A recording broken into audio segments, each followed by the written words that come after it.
qui a succédé à Renzi n'y arrive plus. Le centre-gauche en plus a fait scission, donc est divisé, et l'extrême gauche fait cavalier seul avec le mouvement 5 étoiles de Beppe Grillo. Donc à l'extrême gauche.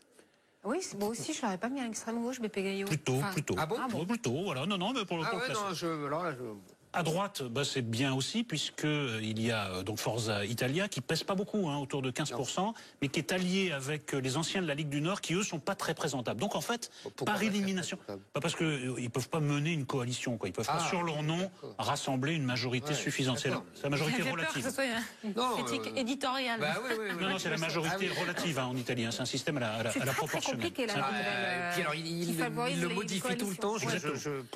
Et donc, par élimination, c'est lui, alors pas lui, puisque vous l'avez rappelé, il est inéligible, mais qui peut être le pilier d'une future coalition. Il peut s'en tirer. Après, il ne reste pas moins qu'il est inéligible, qu'il est encore sous le coup de procès à venir.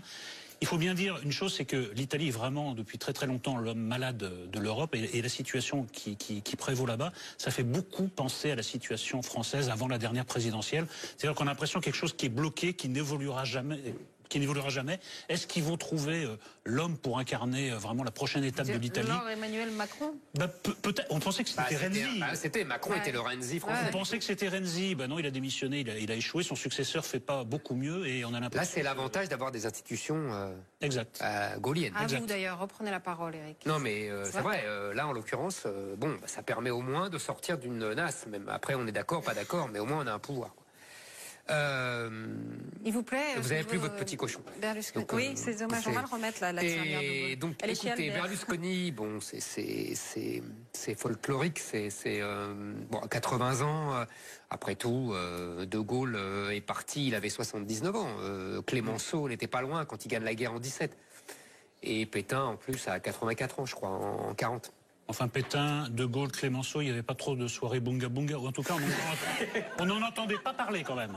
Alors c'est peut-être qu'il y en avait, je dis pas, mais en tout cas, on n'en entendait pas parler. Donc c'est un peu une différence. Non, parce que dans la même phrase, Clémenceau, De Gaulle, Berlusconi, je me permets d'intervenir. Non, mais tu as raison. Et tu sais que Pétain était un grand séducteur. Je ne rigole pas. Alors, enfin, séducteur et bunga bunga. Donc l'Italie, l'homme malade de l'Europe, c'est ça en fait.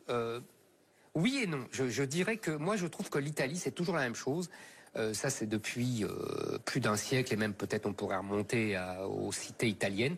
C'est un laboratoire politique de l'Europe. C'est ça qui m'intéresse toujours dans l'Italie. Ils inventent le fascisme avant tout le monde. Ils inventent ce qu'ils appelaient la mauvaise gestion des partis. Là, je sais pas comment ils disaient ça, mais c'est ce qu'on a eu après, c'est-à-dire les partis qui se partagent le pouvoir. Et on a eu ça avec le PS et l'UMP après. Tu vois, ils inventent. Et là, ils ont eu le populisme, comme on dit, avec le mouvement 5 étoiles, avec leur Coluche italien, Beppe Grillo. Ils inventent, ils créent, ils sont. Bon, alors vous pouvez parler de Rome aussi. Oui, non, mais bien sûr, mais je veux dire, politiquement, c'est toujours un laboratoire intéressant. Et là, on a, je crois que tu comment te dire, tu passes par-dessus bord un peu les revendications italiennes. C'est-à-dire que, et c'est normal parce que c'est des problématiques de fond, c'est-à-dire, 1, l'euro, 2, les migrants. C'est ça. Oui. Et si tu veux, là, ils n'ont pas l'habitude, eux, d'avoir une monnaie forte, et ils n'ont pas l'habitude d'avoir une immigration, puisque les immigrés depuis des décennies ne s'arrêtent pas en Italie et vont en France et en Allemagne. Là, pour la première fois, ils ont des problèmes. Ça cause d'énormes problèmes. Ils sont en première ligne, oui. Ils sont en première ligne, et je pense que c'est eux, ils sont, je dirais, je finirai là-dessus, ils sont moins politiquement corrects que nous, et moins complexés que nous. J'espère que les Italiens vont rejoindre les pays de l'Est dans leur politique anti-migrants. On verra bien le mois prochain. Je n'ai pas dit qu'ils vont y arriver, j'ai dit que j'espère. L'euro, c'est pas tellement ce que met en avant Berlusconi. Il parle beaucoup des migrants, mais l'euro, il n'a pas l'air de... Non, les migrants étant le sujet majeur. Mais l'euro a vraiment foutu un sale coup à l'industrie italienne. Mais le gong a retenti. Pardon, ça ne nous intéresse pas beaucoup. Second match avec le plan d'action publique 2022. L'idée, je cite Édouard Philippe, réfléchir sans totem ni tabou au rôle de l'État et à la sphère publique. Au programme donc un recours très large aux contractuels, un plan de départ volontaire de la fonction publique, afin de tenir l'objectif présidentiel des 120 000 fonctionnaires à échéance 2022. Rappelons que 120 000 fonctionnaires, c'est 2% du nombre de fonctionnaires total, 5,2 millions en France. Sans totem ni tabou donc, Éric? Moi, je rappelle quand même le principe de base, c'est-à-dire tous les Français sont favorables à la réforme, sauf si la réforme les concerne personnellement. Donc, les fonctionnaires ne font pas exception à la règle. Alors moi, il y a plusieurs choses qui me frappent dans cette affaire. D'abord, la première chose, c'est ce qui semblait impossible avant Macron devient tout à fait possible. C'est-à-dire que dans la même phrase, vous pouvez avoir fonction publique et plan de départ volontaire. Vous pouvez avoir fonction publique et rémunération au mérite. Non mais attendez. Oui, d'accord. Ça rue dans les brancards. Prévu le 22 mars. D'accord. Ça rue dans les brancards, mais il y a 5 ans, cette simple phrase, c'était le feu dans tout le pays. Bon. La deuxième chose, c'est je trouve qu'il y a une manière à la fois efficace et très perverse dans les méthodes Macron. Macron dit sur tous les sujets, on va discuter le temps qu'il faudra pendant 1 an, mais on ne va discuter que de ça et dans les formes que j'ai choisies. C'est-à-dire que les syndicats sont en train de reprocher au gouvernement que tout soit joué un peu d'avance. C'est-à-dire on ne peut pas s'éloigner. C'est-à-dire ce sera comme ça ou presque comme ça. Donc la marge de manœuvre, je trouve, est très étroite et ils se sentent un peu floués. Et puis ensuite, moi, ce que je perçois dans cette affaire, c'est le grand désarroi des syndicats. Parce que les luttes ne donnent rien, ni quand elles sont portées par les syndicats, ni quand elles sont portées par des partis protestataires. Et on a l'impression que le char Macron avance, quel que soit l'opposant. Et on voit que les syndicats peinent à trouver la bonne réponse ou à trouver de nouvelles réponses pour contester la politique gouvernementale. Alors, Macron? Non, moi je trouve qu'il tape à côté de la plaque. Qui, Macron? Oui, ou Nolot? Macron. Parce que d'abord, il reprend exactement ce qu'a commencé de faire Sarkozy en 2007. C'est le même plan. Exactement la même chose. Même la rémunération au mérite, mais bien etc. sûr. Il avait... Et même le plan volontaire de départ, et même tout ça était dans Sarko 2007. Et deuxièmement, moi, ce que je n'arrive pas à comprendre, depuis 20 ans, ce n'est pas la fonction publique nationale qui a augmenté, c'est la fonction publique territoriale qui a explosé. Le problème, il est là, d'abord. Ils font 20 heures par semaine, leur travail n'est pas évident. Je veux dire, c'est évident que c'est dans la fonction publique territoriale qu'il y a du gras. Et que même plus important, parce que la fonction publique nationale, je crois que c'est 2,2 millions. Non, mais sur les 5 millions. Je ne dis pas que la fonction publique territoriale est plus importante que la nationale. Je dis que... non, je pense pas. Ah si, on verra. Non, parce qu'il y a les hôpitaux et tout ça. Mais bon, bref, je pense que c'est là qu'il faut tailler dans le vif. Et là, personne n'en parle. Moi, ça me sidère. Alors que c'est franchement là que les emplois sont les moins utiles et qu'ils ont explosé depuis 20 ans. C'est-à-dire les régions, les départements, les communautés de communes, tout ça embauché à tout va pour rien. Enfin, pour rien. N'exagérons pas.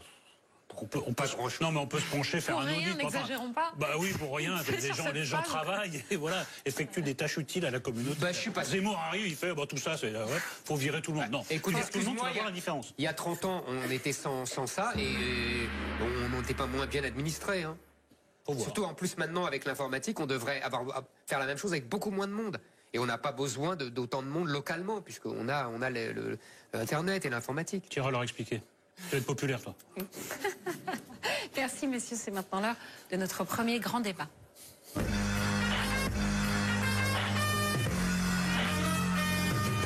Emmanuel Macron était ces 2 derniers jours en Corse à l'occasion des commémorations du 20e anniversaire de l'assassinat du préfet Erignac. Après la manifestation de samedi, au moins 5 000 personnes selon la police, 25 000 selon les organisateurs comme d'habitude. Les dirigeants nationalistes, forts de leur éclatante victoire électorale en décembre 2017, entendaient bien faire pression sur le président. Pour en parler, le député François Pupponi et le journaliste Jean-François Aquili. Mais avant de les recevoir, retour en archive, c'est la rubrique C'était demain de Dimitri Kefelec.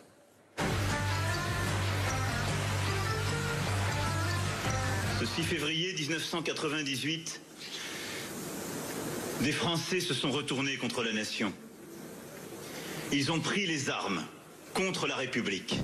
C'était il y a tout juste 20 ans. Madame, Monsieur, bonsoir. Acte considérable par la force du symbole, l'assassinat du préfet Claude Erignac. Un assassinat qui marque le paroxysme de la violence nationaliste en Corse. Les coupables de cet acte, éventuellement ceux qui l'auraient inspiré ou commandité, seront retrouvés, transmis à la justice et châtiés. 2 ans plus tard, le Premier ministre Lionel Jospin propose une réforme qui donne davantage d'autonomie à la Corse sur le plan législatif, inadmissible pour Jean-Pierre Chevènement. Si on donne la souveraineté à la Corse, ça veut dire qu'il n'y a plus de France.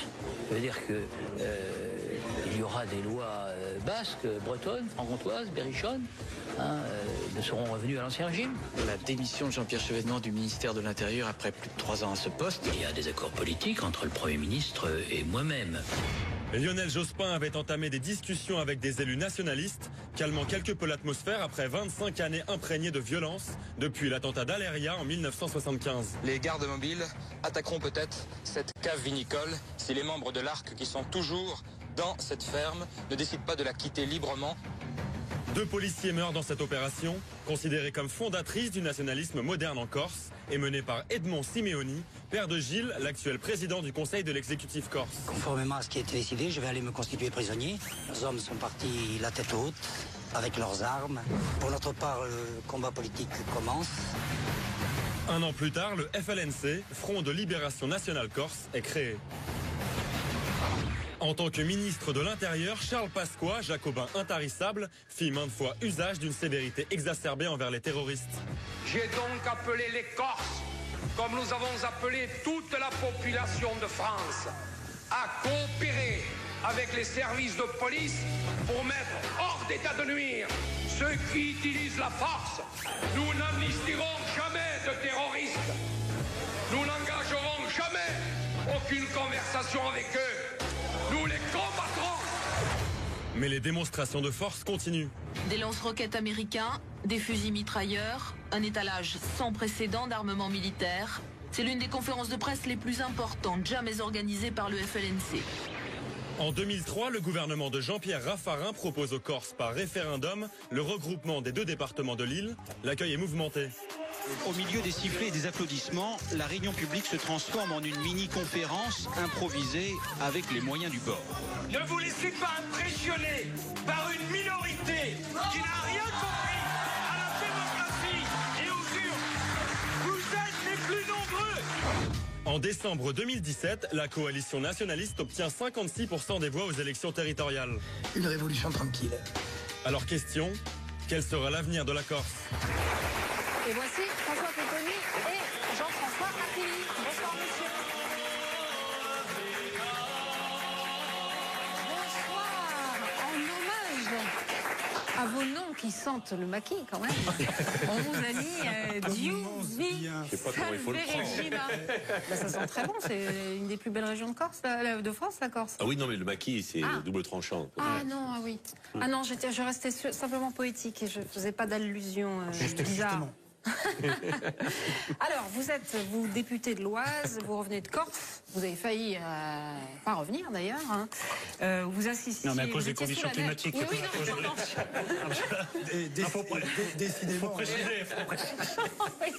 Non, tout s'est bien passé, mais je n'ai pas fui, Vous assistiez hier à l'hommage pour le préfet Erignac. Bonsoir Jean-François Akili, vous êtes journaliste sur France Info, vous écrivez dans le mensuel In Corsica.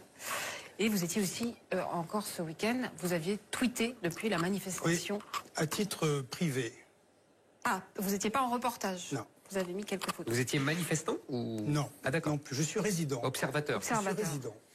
D'accord. Ouais. Donc, est-ce que vous pouvez nous expliquer le nouveau poids des nationalistes en Corse? Le poids est important.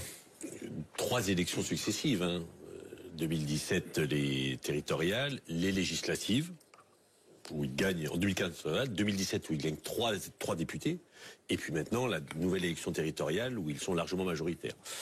Donc ils ont un poids avec électoral. toujours des abstentions assez fortes. Hein. Oui, mais parce que les partis traditionnels ne sont pas déplacés. La gauche n'existe plus, ou très peu. La droite divisée. Et donc les seuls qui se sont mobilisés sont les nationalistes. Et ils sont majoritaires. Et au sein du mouvement nationaliste, l'indépendantisme qui prend quand même une part importante, puisque il y a une liste indépendantiste qui fait 7%. Et à l'intérieur du bloc nationaliste représenté par Gilles Simeoni et Jordi Talamoni, une part aussi des électeurs sont indépendantistes. D'accord.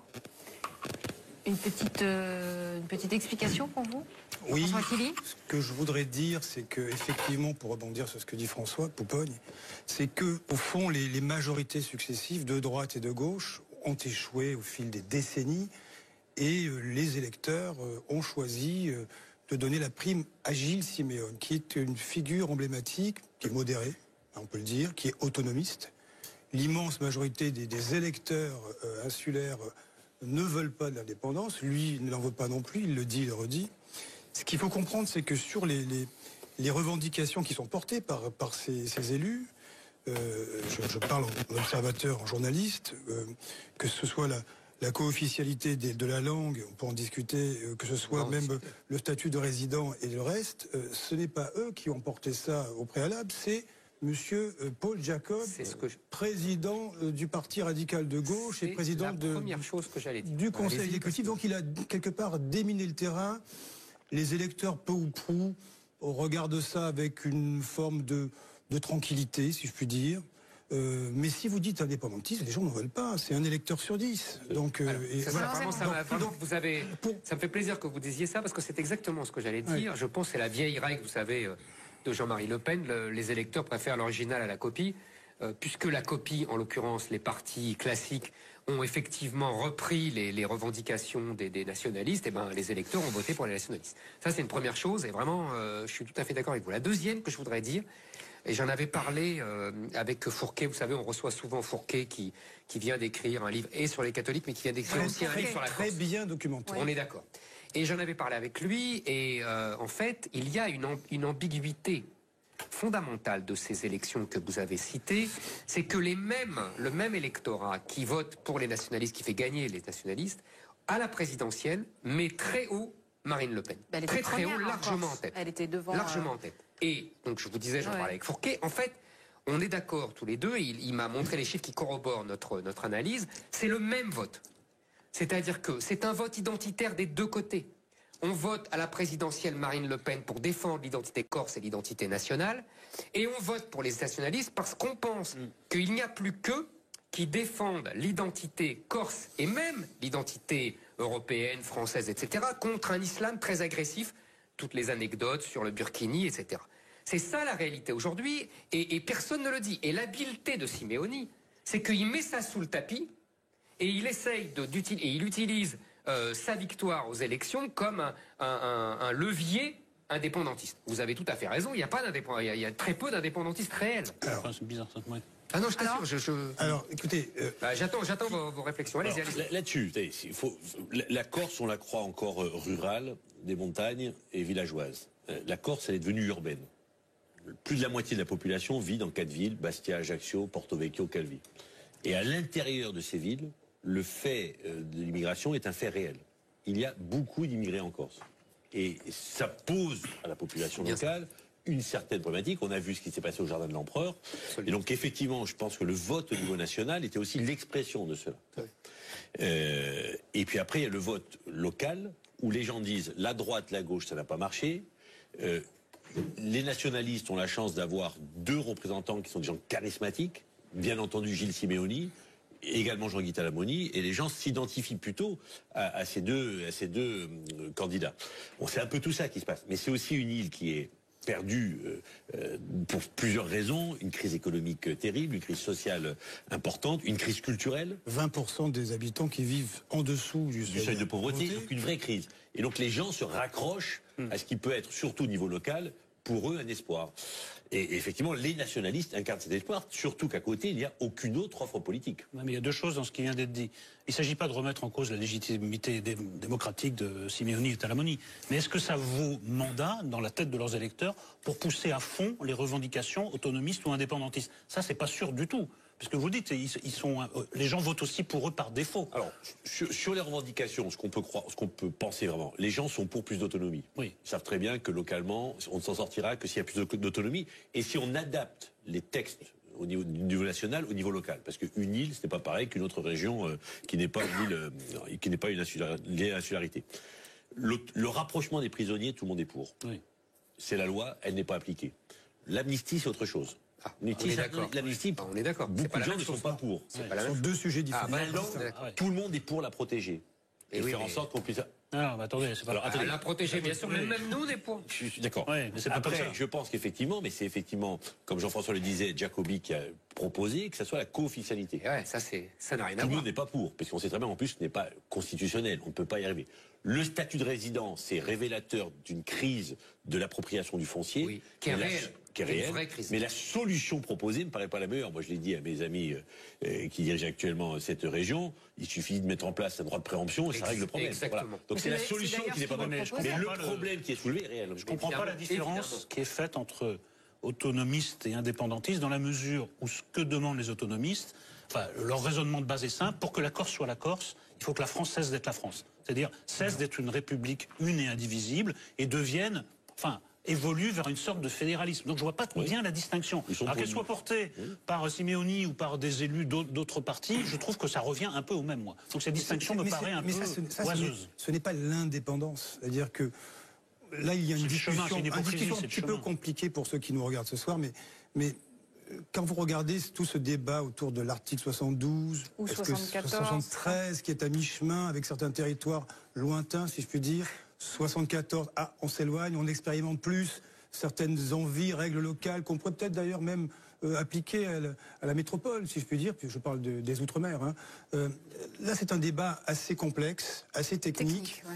Quelque part aussi qui permet peut-être à des pouvoirs locaux, régionaux, appelez ça comme vous voulez, d'essayer d'expérimenter certaines décisions. On parlait de la fameuse taxe caravane, c'est ça, camping, camping-car, qui a été acceptée à l'Assemblée nationale. Voté à l'Assemblée nationale et ensuite refusé par le gouvernement. Non, mais qui pourrait d'ailleurs intéresser aussi d'autres contrées, d'autres régions françaises. M. Picconi a très bien dit tout à l'heure, pour l'histoire du foncier. Moi, je suis tout à fait d'accord avec vous, c'est un vrai problème. Regardez le Luberon, Regardez le Luberon. Prenez le Luberon et la vague britannique sur le Luberon qui a fait exploser les prix. On aurait peut-être pu inventer un dispositif, je ne sais pas lequel. Mais ça peut être réglé, mais monsieur a raison, ça peut être réglé par le droit de préemption. Oui, non, mais je suis d'accord avec ça aussi. Donc je pense que c'est des prétextes. C'est-à-dire que c'est des prétextes fondés sur des causes réelles, sur des problèmes réels. Je suis tout à fait d'accord avec vous. Mais qui sont utilisés, instrumentalisés pour essayer d'obtenir le plus de choses possibles. Je pense qu'ils sont d'une grande hypocrisie parce qu'ils pourraient déjà mettre en œuvre ce qu'ils ont. Non, attendez, qu'il n'y ait pas d'ambiguïté. Ce que le statut de résident et la co-officialité, c'est Jacobi. C'est pas les nationalistes. Alors, il le revendique. D'accord, mais il l'a fait par clientélisme, c'est la même chose. Non, d'accord, mais le problème, c'est qu'aujourd'hui, moi je leur dis, le constat est le bon. La solution imaginée n'est pas la bonne. Voilà. Et donc ça peut évoluer. D'accord. Par contre, mais vous n'êtes pas d'accord avec eux, vous êtes plus d'accord avec nous qu'avec eux. Je suis pas d'accord avec eux, je peux leur dire, vous savez, la solution qu'ils proposent, je leur dis, bon, elle n'est pas constitutionnelle, et ensuite elle ne réglera pas le problème. Bon. Ils veulent pas régler le problème, ils veulent aller vers l'indépendance par des voies détournées. C'est ça le truc. La co-officialité, ça veut dire. Mais c'est là où je suis en désaccord avec vous et beaucoup de médias qui interprètent. Ils ne font pas à visage caché. Ils le font aujourd'hui à visage découvert. Ouais. Jean-Guy Talamoni ne se considère pas comme français. Il est corse. Absolument. Il est indépendantiste. C'est parce qu'il dit que c'est l'Algérie, la Corse. Non, mais il est indépendantiste. Il dit je veux que mon pays soit indépendant. Vous êtes d'accord avec moi? Ils le font pas de manière détournée. Jean-Guy Talamoni, depuis 40 ans, il a le même discours. Oui, mais il dit aussi au principe de réalité, il dit autre chose, et ça, ce n'est pas non plus masqué. Il dit, bon, s'il a dit ça à la faveur vous savez, de la situation en Catalogne, je l'avais interrogé là-dessus. La France, le pays ami, c'était chez moi aussi sur France Info. Même moi, ça me fait bondir, ça, le pays ami. Non, mais ce qu'il dit d'autre aussi, c'est que... Il ne reconnaît pas Emmanuel Macron. Il dit indépendance. Il dit, on verra dans 10 ans si on a bien bossé, si l'économique va bien, et si les Corses, quand il dit les Corses, les habitants de Corse le veulent. Il est conscient aussi qu'il ne pèse que 10%. Il y a quelque chose qu'il faudrait dire, parce qu'il y a un paradoxe extraordinaire. En même temps, ils gagnent les élections, donc évidemment, ils font les gros bras, c'est bien légitime. Mais en même temps, avec la Catalogne, ils ont pris 2 balles entre les 2 yeux. C'est-à-dire que l'échec de la Catalogne signe l'échec de tous ces mouvements-là. Et quand j'ai un contexte beaucoup plus favorable. Mais évidemment, parce que la Catalogne, elle apporte de l'argent à Madrid. Oui, mais la Corse, c'est nous qui apportons de l'argent à Corse. L'analyse que font beaucoup de ces mouvements indépendantistes, c'est que les États-nations sont petit à petit en train de se liquéfier. Ils n'ont pas tort. Et ils disent, on a le temps, on mettra 10 ans, 15 ans, 20 ans, 30 ans, mais ce modèle d'État-nation est en train de disparaître. C'est vrai en Écosse, c'est vrai en Catalogne, c'est vrai un peu en Italie. La Flandre, le nord de l'Italie. Et donc ils disent, on attend. On a le temps la Catalogne, là, t'es un big total. Oui, mais vous savez, ils sont sur un temps long. Mais M. Picconi, c'est pas les mêmes traditions qu'en France, tous ces États. Oui, ça s'est pas constitué de la même manière. L'Italie, il y a des identités régionales qui sont autrement développées qu'en France. Et la Catalogne, c'est vraiment pas la Corse. On est tout à fait d'accord. Mais ce que font les indépendantistes ou les autonomistes corses aujourd'hui, ils disent aux Corses, mais plutôt que de regarder au nord, regardez au sud. Vous avez une île, la Sardaigne, qui est structurée, développée, en plein essor économique, parce que c'est un État qui n'est pas un État jacobin, parce qu'il y a une autonomie en Sardaigne. Sauf que c'est faux. Mais... Non, c'est faux. Non, je veux dire, c'est pas faux. C'est quand vous allez en Sardaigne, vous voyez les différences. C'est pas pour ça qu'ils sont développés. D'accord, mais ils disent, mais nous, qui sommes un État jacobin, on y arrive. Donc, ils jouent aussi sur ce qui se passe dans les autres îles méditerranéennes. Quand les autonomistes disent, toutes les îles méditerranéennes ont un statut particulier, compte tenu de la solidarité, sauf la Corse. C'est faux, la Grèce non plus, enfin en Crète. Non, mais sauf dans les îles, la Grèce étant un pays avec la Chypre, d'accord, mais voilà, mais ils le disent aussi. Bon, donc ils jouent aussi sur des réalités qui font qu'aujourd'hui ça interpelle l'électorat, ça interpelle les gens en disant peut-être qu'ils ont raison. Et il ne faut pas oublier aussi, ce n'est pas un cliché ou une généralité, c'est une île. Pardon de dire ça, mais quand vous allez en Guadeloupe, en Martinique, moi je les ai toutes visitées, que ce soit à titre privé ou dans le cadre d'activités professionnelles. Vous retrouvez peu ou prou ce sentiment de découplage d'avec la nation, la matrice, avec nous c'est le continent ou la métropole pour les autres. C'est pas la même distance quand même. Non, allez vivre en Corse. Quand vous avez un revenu à 1 200 €, voire quand vous voulez prendre l'avion pour des soins et que l'avion coûte 300 € l'aller-retour pour aller serait-ce qu'à l'hôpital à Marseille ou à Nice et que vous n'avez pas les moyens de vous le payer, vous vous retrouvez dans une situation difficile. Les gens vivent ça. Et il y a une forme d'exaspération et c'est vrai que peut-être parfois on peut épouser telle ou telle cause ou avoir telle ou telle idée parce que il y a une forme d'isolement. L'hiver en Corse, c'est très difficile. L'été, tout le monde est là. Ils sont tous sur les plages. Ils viennent tous dans les périodes. C'est beau, la Corse. C'est comme dans l'enquête Corse de mon ami Pétillon. C'est fantastique. Il y a 2 ouvrages de référence. C'est Astérix en Corse, de Céline Uderzo, et Pétillon, l'enquête Corse. C'est formidable. Il y a tout dedans. Et quand ils viennent dans l'été, c'est super. C'est beau, la Corse. On boit le cocktail, le disco, les machins. Et l'hiver, c'est quelque chose de très difficile. C'est compliqué. J'ai un ami qui a monté une start-up. C'est Quant Music. C'est une start-up monde. Hein.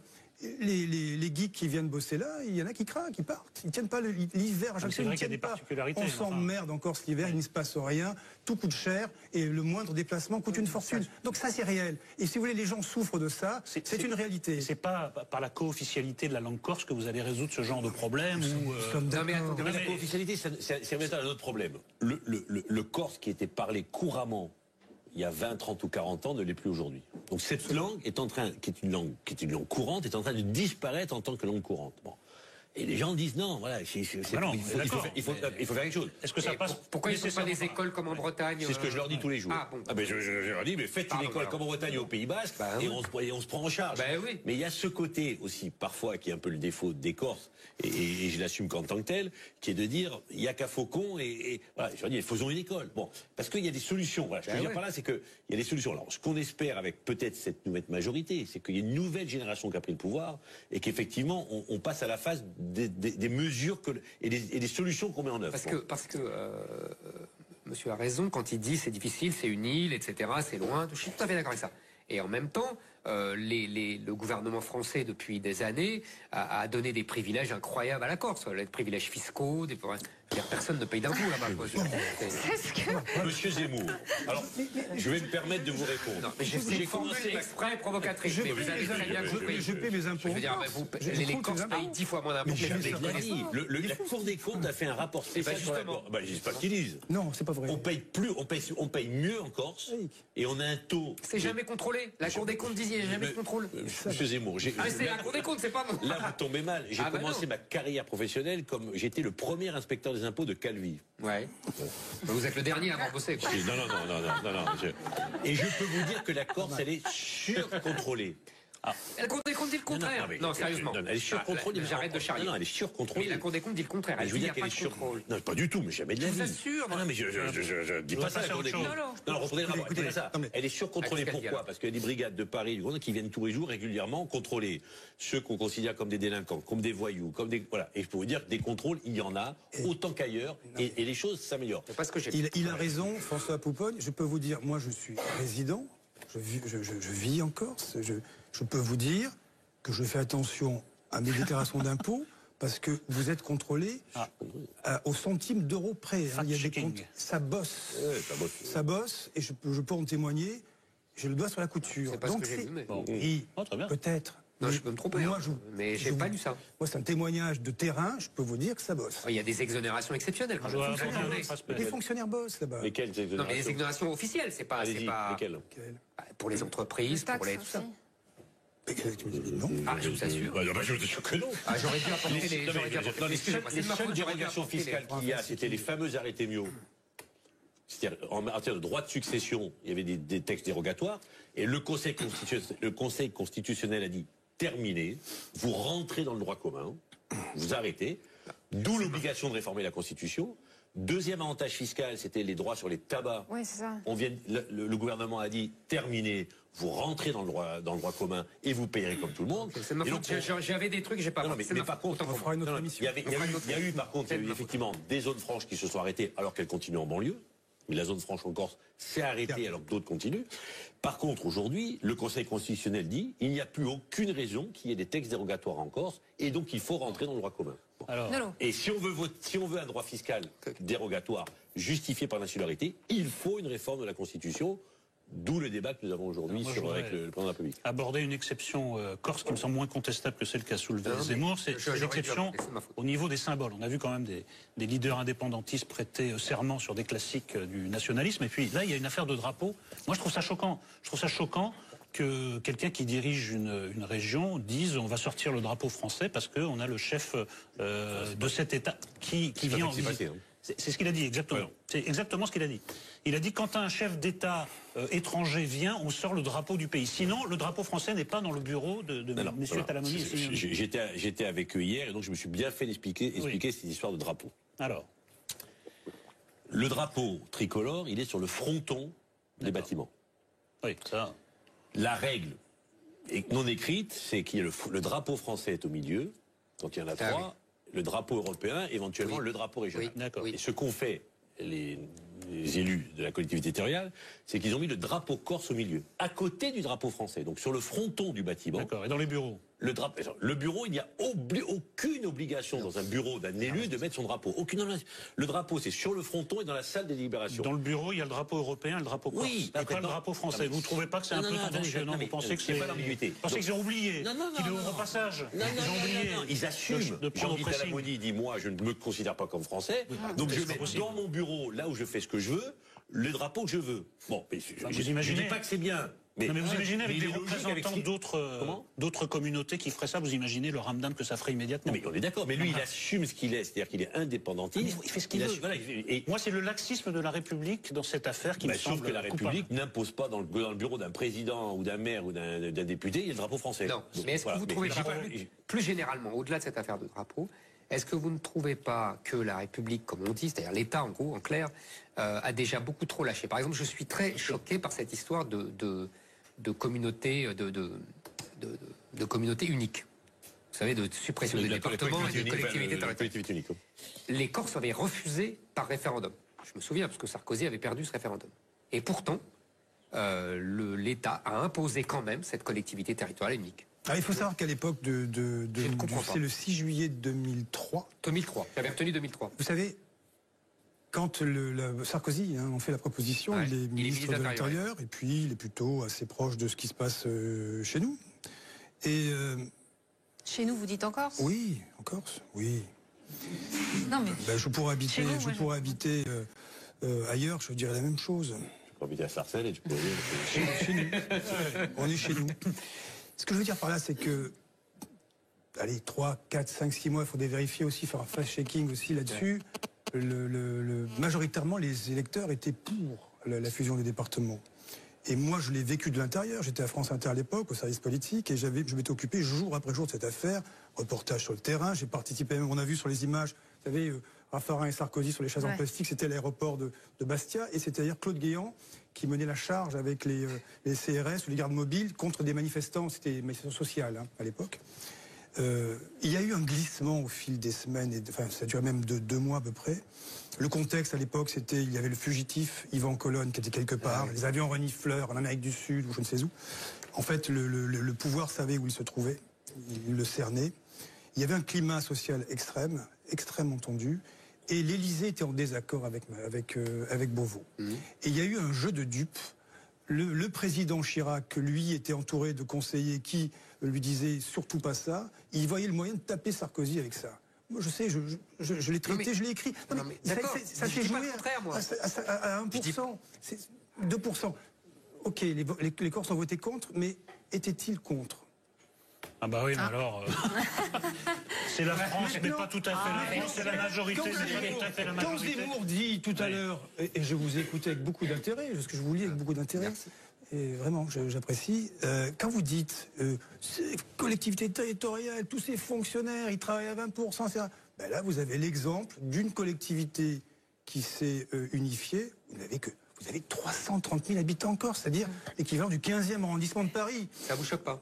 Donc, non. Il y a une seule collectivité. Non, mais attends, d'abord, sur le principe, une seule collectivité, ça va dégraisser au fil des années. L'idée, c'est qu'ils ont concentré le tir, parce qu'avec, justement, un conseil régional, une territoriale collectivité, 2 départements, waouh.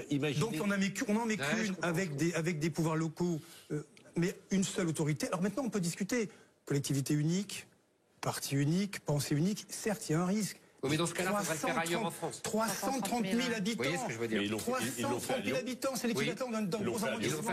Le premier qu'il a fait, c'est Gérard Collomb à Lyon. Mais je suis assez d'accord. Donc, à un moment, on peut rationaliser. Ce qui me choque, c'est que ça soit que pour les Corses. Vous avez 2 collectivités. Vous avez la Corse et Lyon, la grande métropole. C'est article 1er article 74, alinéa 1. Vous avez 2 grandes collectivités, ce sont les premières, il y en aura partout. Hein. Donc c'est une nationalisation. Messieurs, c'est sur cette belle unanimité que se referme ce débat pour ce soir. Le guêpier corse, c'est ça. Waouh. Qui a fait ça? Non, l'antitrail, c'était le guêpier corse. Vous savez, on fabrique du miel, il y a des abeilles en Corse aussi. Moi, j'ai fait 12 fois le GR20 là, dans la Corse, il n'y a pas de problème. Merci, messieurs. C'est maintenant l'heure de retrouver Sandrine Sorge. J'ai souffert, je vous dis. Sandrine,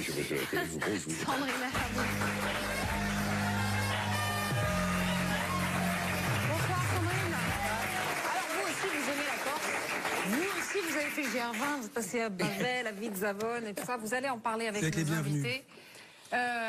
Pendant la coupure pub, car c'est la pub quand vous arrivez. Après la pub, il y aura un homme de l'Ouest, Stéphane Le Foll, et une femme du Sud, Alba Ventura.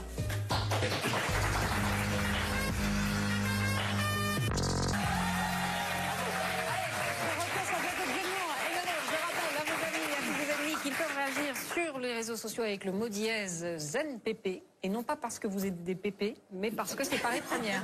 Sandrine, c'est à vous. Merci Anaïs. Alors vous le savez, cette semaine des femmes était à l'honneur. Brigitte Macron a reçu Angelina Jolie à l'Élysée, un entretien d'1 heure, tout en anglais, où on a parlé des réfugiés, de la famine au Venezuela, de la misère dans le monde. Mais attention, tout ça en robe élégante de chez Roland Mouret et avec un lipstick rouge baiser numéro 4, brillant, pétillant, surprenant. Et puis après, on était pétés, on a fait des selfies. Oh, Angelina, t'es trop jolie. Ah, Brigitte, t'es trop nulle. Et oui, les femmes, toujours plus brillantes, toujours plus épatantes, comme on le voit sur cette photo où Valérie Pécresse a un peu forcé sur le rouge. Tandis que Laurent Wauquiez traîne encore sa vieille doudoune délavée, que sa femme lui a offert en 2008. Bon, vous le savez, il est un petit peu conservateur. Alors on se croirait dans une pub pour couleur, j'ai pas le droit de citer de marque, donc c'est couleur, spéciale couleur, sans décolorant. En même temps, c'est normal, décolorant Wauquiez. Oui, Laurent aime les vieilles doudounes, mais c'est pas pour ça qu'il vient de nommer Nadine Morano conseillère. Oui, Nadine Morano, conseillère politique. On ne sait pas trop si c'est une antithèse ou un oxymore. En tout cas, ça décoiffe. C'est l'ami personnel directement, vous savez. Morano, conseiller politique, c'est un petit peu comme si on nommait Tariq Ramadan au ministère des Droits de la Femme. Alors, pour comprendre, je me suis renseignée. Il faut savoir que Nadine Morano est la fille de Michel Pucelle. Et qui dit Pucelle dit Jeanne d'Arc. Et qui dit Jeanne d'Arc dit j'attends des voix. Hein?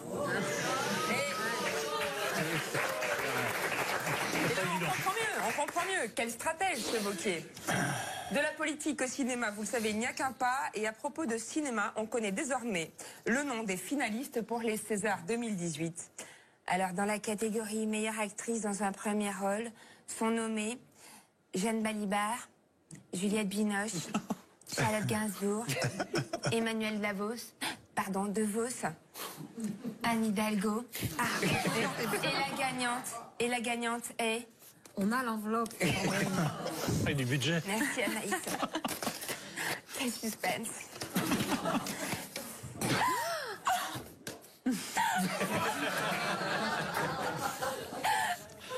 Anne Hidalgo.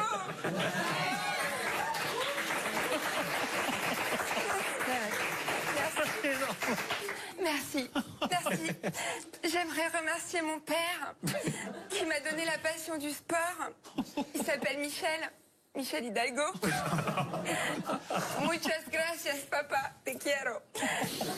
J'aimerais remercier aussi tous ceux qui ont œuvré pendant des mois pour accoucher de ce rapport de 14 pages sur la propreté de Paris pour seulement 224 580 €. Merci à tous.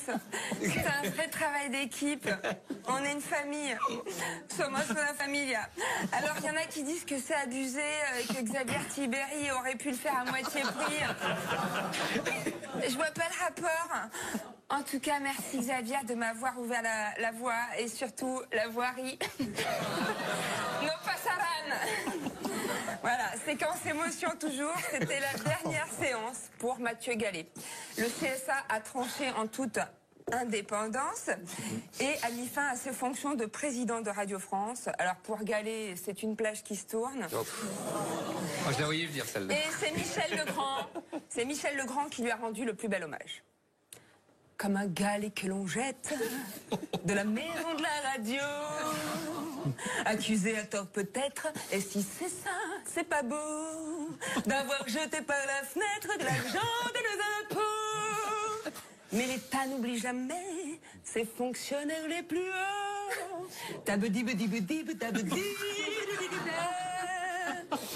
Et tu ricocheras peut-être dans un ministère bientôt. Ah ouais, c'est vrai. Oh, bravo.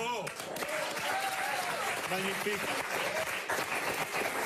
Alors vous le savez, dans la vie, il y a ceux qui dégagent et il y a ceux qui voyagent, comme notre président.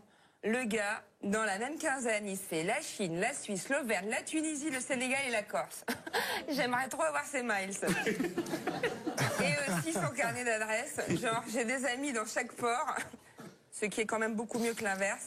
Vous voyez, il a vu Bertrand Delanoë à Tunis, Rihanna au Sénégal, avec qui, nous dit le Parisien, il a salué un nouvel élan pour l'éducation. Ouais, bien sûr, l'éducation à la Mando, hein. L'éducation, oui, l'éducation, Rina, l'éducation, bien sûr. Hein, c'est important, l'éducation. Je vais t'éduquer, moi, tu peux pas. Hein. Alors, pendant que le pauvre Blanquer se farcit les conneries de Cédric Villani, l'éducation, il n'y a pas d'égalité dans l'éducation. Sur le théorème de Brad Pythagore. Celle-là, j'en étais pas sûre. C'est validé. Brad Pythagore. Enfin bon, comme on dit chez moi, il ne faut pas juger de l'arbre par l'écorce. Et justement, Brigitte, qui connaît bien la Corse, a longuement briefé Emmanuel avant son voyage sur l'île de Beauté. Mon chéri, en Corse, il faut pas prononcer la fin des mots. Tu dis pas Bonifacio, tu dis Boniface. Tu dis pas Ajaccio, tu dis Ajax. Hein, tu dis pas Pupponi, tu dis Pepon. Sinon, tu vas passer pour un pinceau, pour un plouc. Et comme Emmanuel est très obéissant, ça a donné ça. Mes chers âmes, je suis rave d'être dans l'île de Bord, dans votre paix. Enfin, notre paix. Notre paix. Qui sent bon le marque. Et la vendette. À moi, je suis parti ce matin de l'aéroport d'Orly en me disant, Emmanuel, qu'est-ce que tu vas pouvoir leur dire sans que ce soit source de conflit? C'est vrai, si je lui dis, Ojangui, t'as la money, il va croire que je lui demande de l'argent. Alors qu'au final, c'est moi qui vais lui en donner. Comme j'en donne à tout le monde d'ailleurs. Non, c'est vrai, en voyage, je fais un pas, je fais un chèque. Tu m'étonnes que les gens y m'aiment. Et là, je me suis dit, Emmanuel, pourquoi tu veux parler? en Corse, on parle pas. Au mieux, on chante. Et c'est vrai. Et d'ailleurs, les Corses, ils l'ont accueilli en chanson.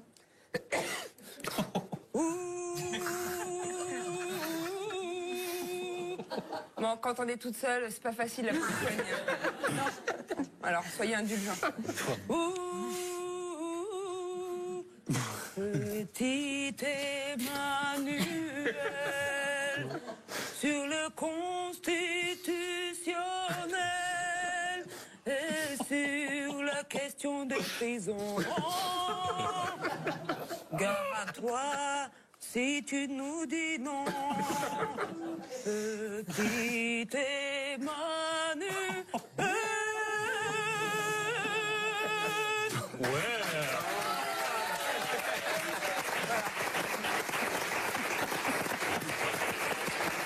C'est bien, Sandrine. Merci beaucoup. Hein. Merci, messieurs. C'était bien, c'était bilingue. C'était bilingue. C'est une bonne conclusion. Merci Sandrine, merci messieurs d'être venus sur ce plateau tout à l'heure. Stéphane Le Foll, mais avant c'est l'heure de notre prochain débat.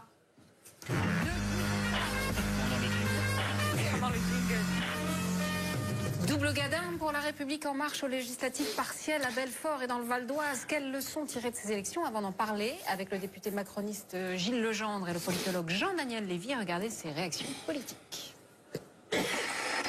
C'est vrai que c'est compliqué pour nous de construire une dynamique dans une élection partielle sans enjeu. C'est le retour de la droite. On a voté beaucoup de choses. Ce qu'on fait, c'est qu'on veut changer en profondeur le pays. Ça ne se fait pas en 6 mois. Les faits sont têtus. C'est un succès pour ma famille politique et pour Laurent Wauquiez. Non, dans une partielle, il n'y a pas vraiment de leçons à tirer. Nous avons un leader aujourd'hui. Nous avons retrouvé un leader. Oui. Voici Gilles Legendre, Jean-Daniel Lévy.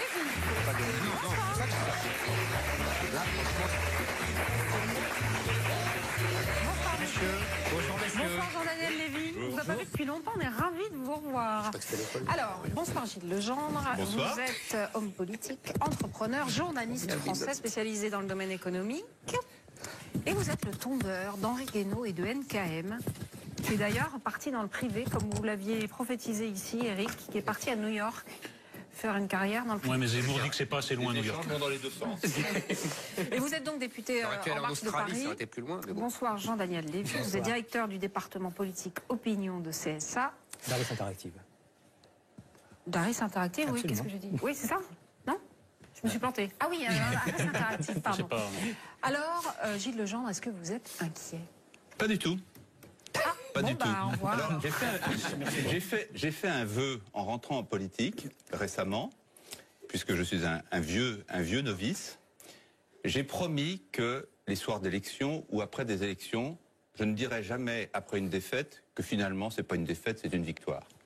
Donc je tiens ma promesse. Nous avons enregistré dimanche 2 défaites, une qui coûte plus que l'autre puisqu'il s'agissait de réélire une de nos collègues dans le Val d'Oise, qui dans l'élection avait été invalidée. Donc, une défaite est une défaite. Isabelle Muller-Croix. Isabelle Muller-Croix, absolument. Qui était une très bonne députée, qui aurait pu rester parmi nous.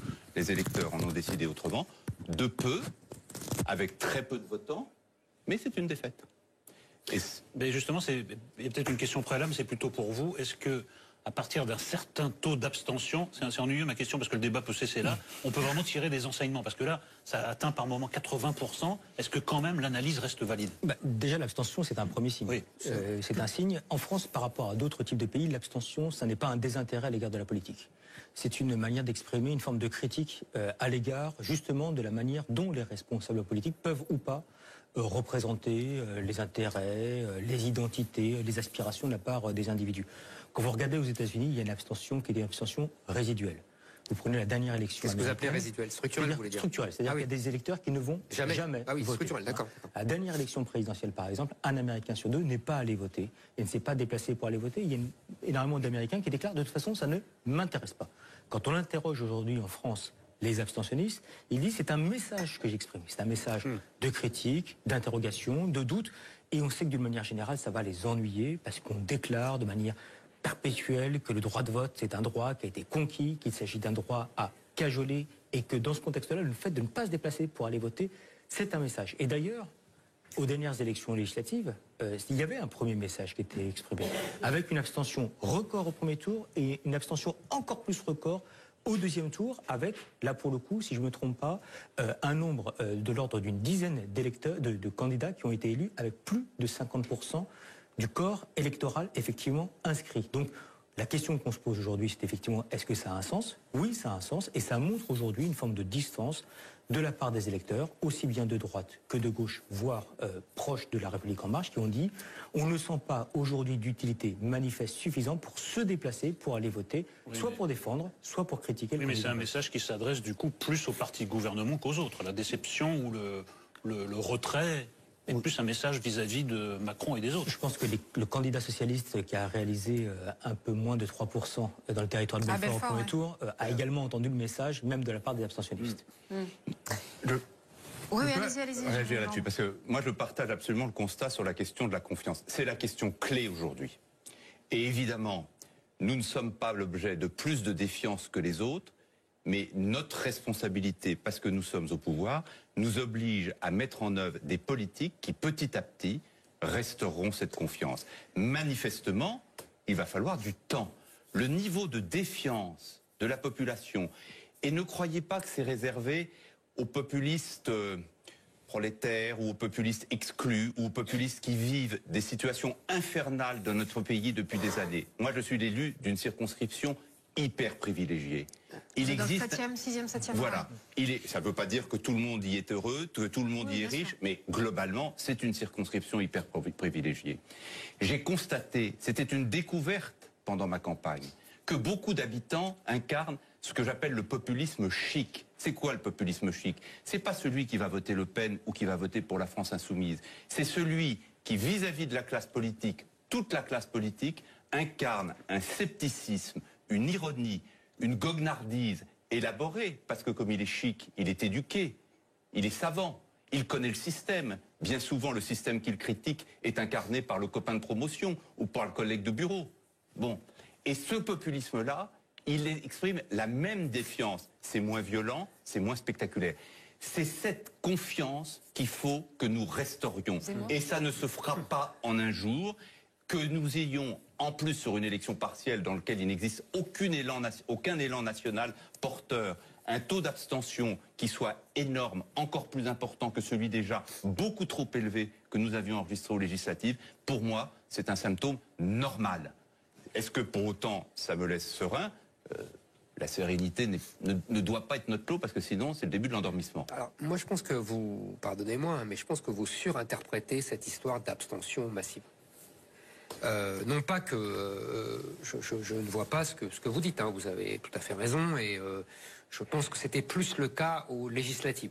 C'est-à-dire que quand il y a un grand débat politique, le fait de s'abstenir alors que tout le monde sait qu'il y a une élection, là effectivement vous avez raison, c'est un acte politique, même idéologique. Sur ces deux partiels, je pense que les gens savaient à peine qu'il y avait une élection, quoi. C'était de cet ordre-là. En plus... Je confirme. J'ai été faire campagne pour Isabelle Muller-Quoi mercredi dernier. 9 personnes qu'on rencontrait sur 10 dans la rue nous disaient « Ah bon, il y a une élection ?» Mais oui, ça m'étonne pas. Bon.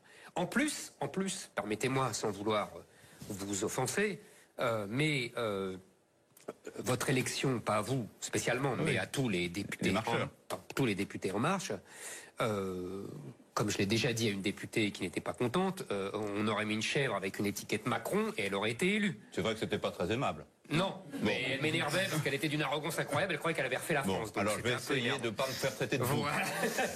Vous avez compris ce que je veux dire, au-delà de la boutade. C'est-à-dire que c'était un vote éminemment politique, éminemment personnel.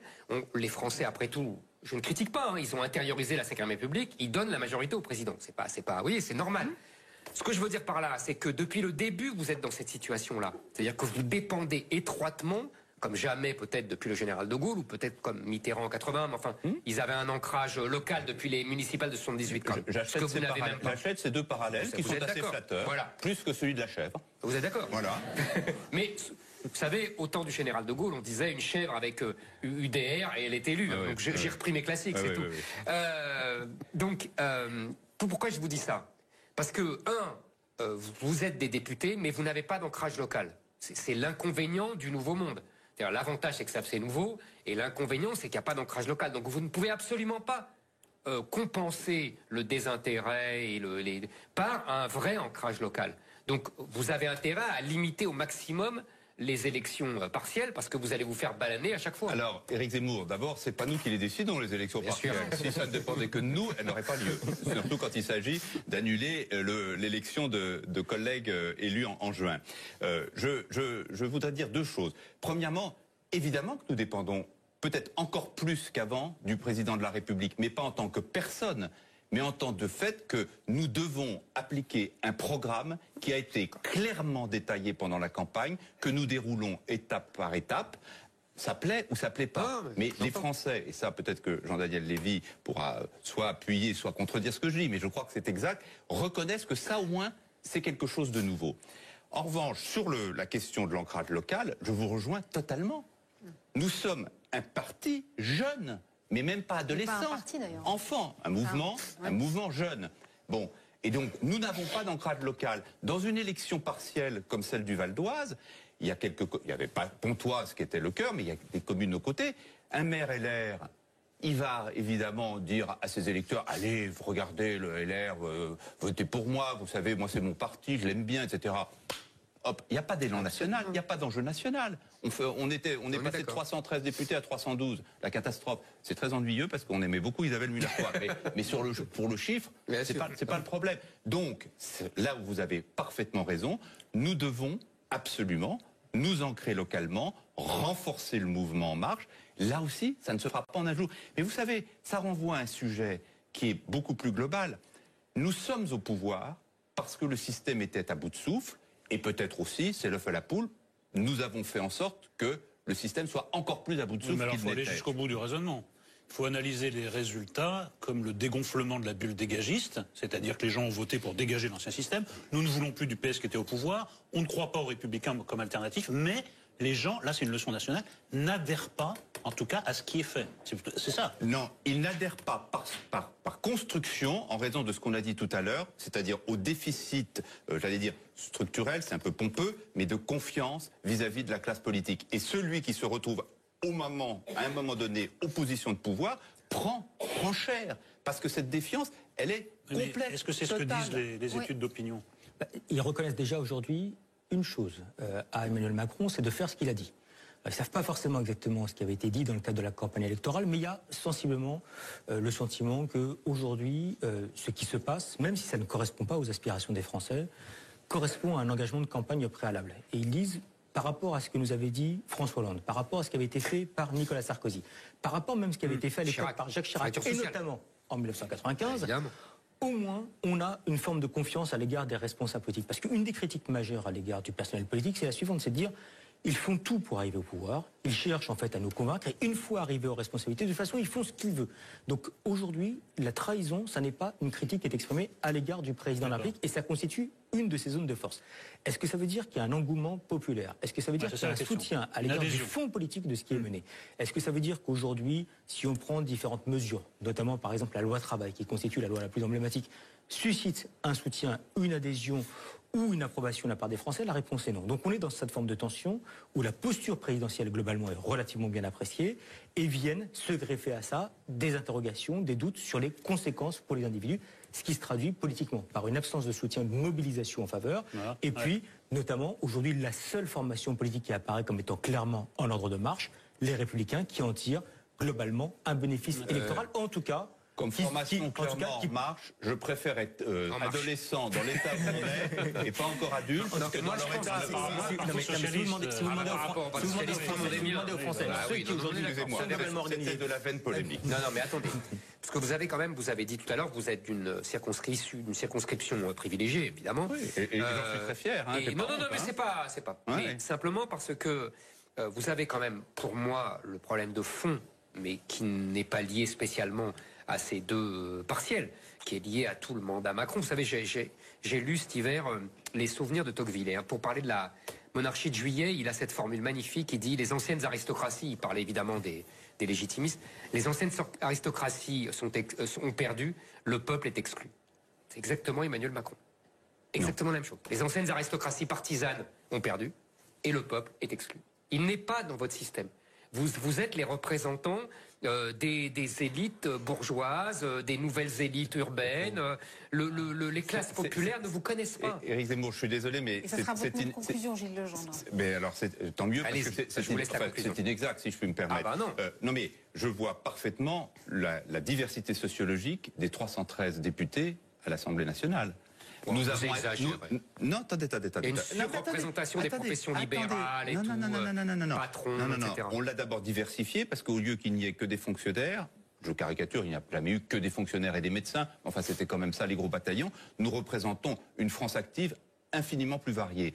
En termes de niveau social, d'adhésion, c'est beaucoup plus varié. Non mais attendez, si vous me dites que pour faire une campagne électorale, il faut quand même être intégré dans un système, avoir été éduqué, ça, c'est vrai. Nous ne représentons pas la France des SDF, la France des exclus. Nous représentons toute la France. Mais sociologiquement, nous ne sommes pas issus de cette France-là. Vous caricaturez ce que j'ai dit. Non. Mais on a une diversité sociologique infiniment plus importante que vous ne le dites. Mais sur ce vrai sujet, aujourd'hui, ce qui est important, c'est quelle politique nous faisons pour quelle France? La politique que nous faisons aujourd'hui... c'est pour votre base sociologique. Non, c'est inexact. Et ça, je m'inscris absolument en faux.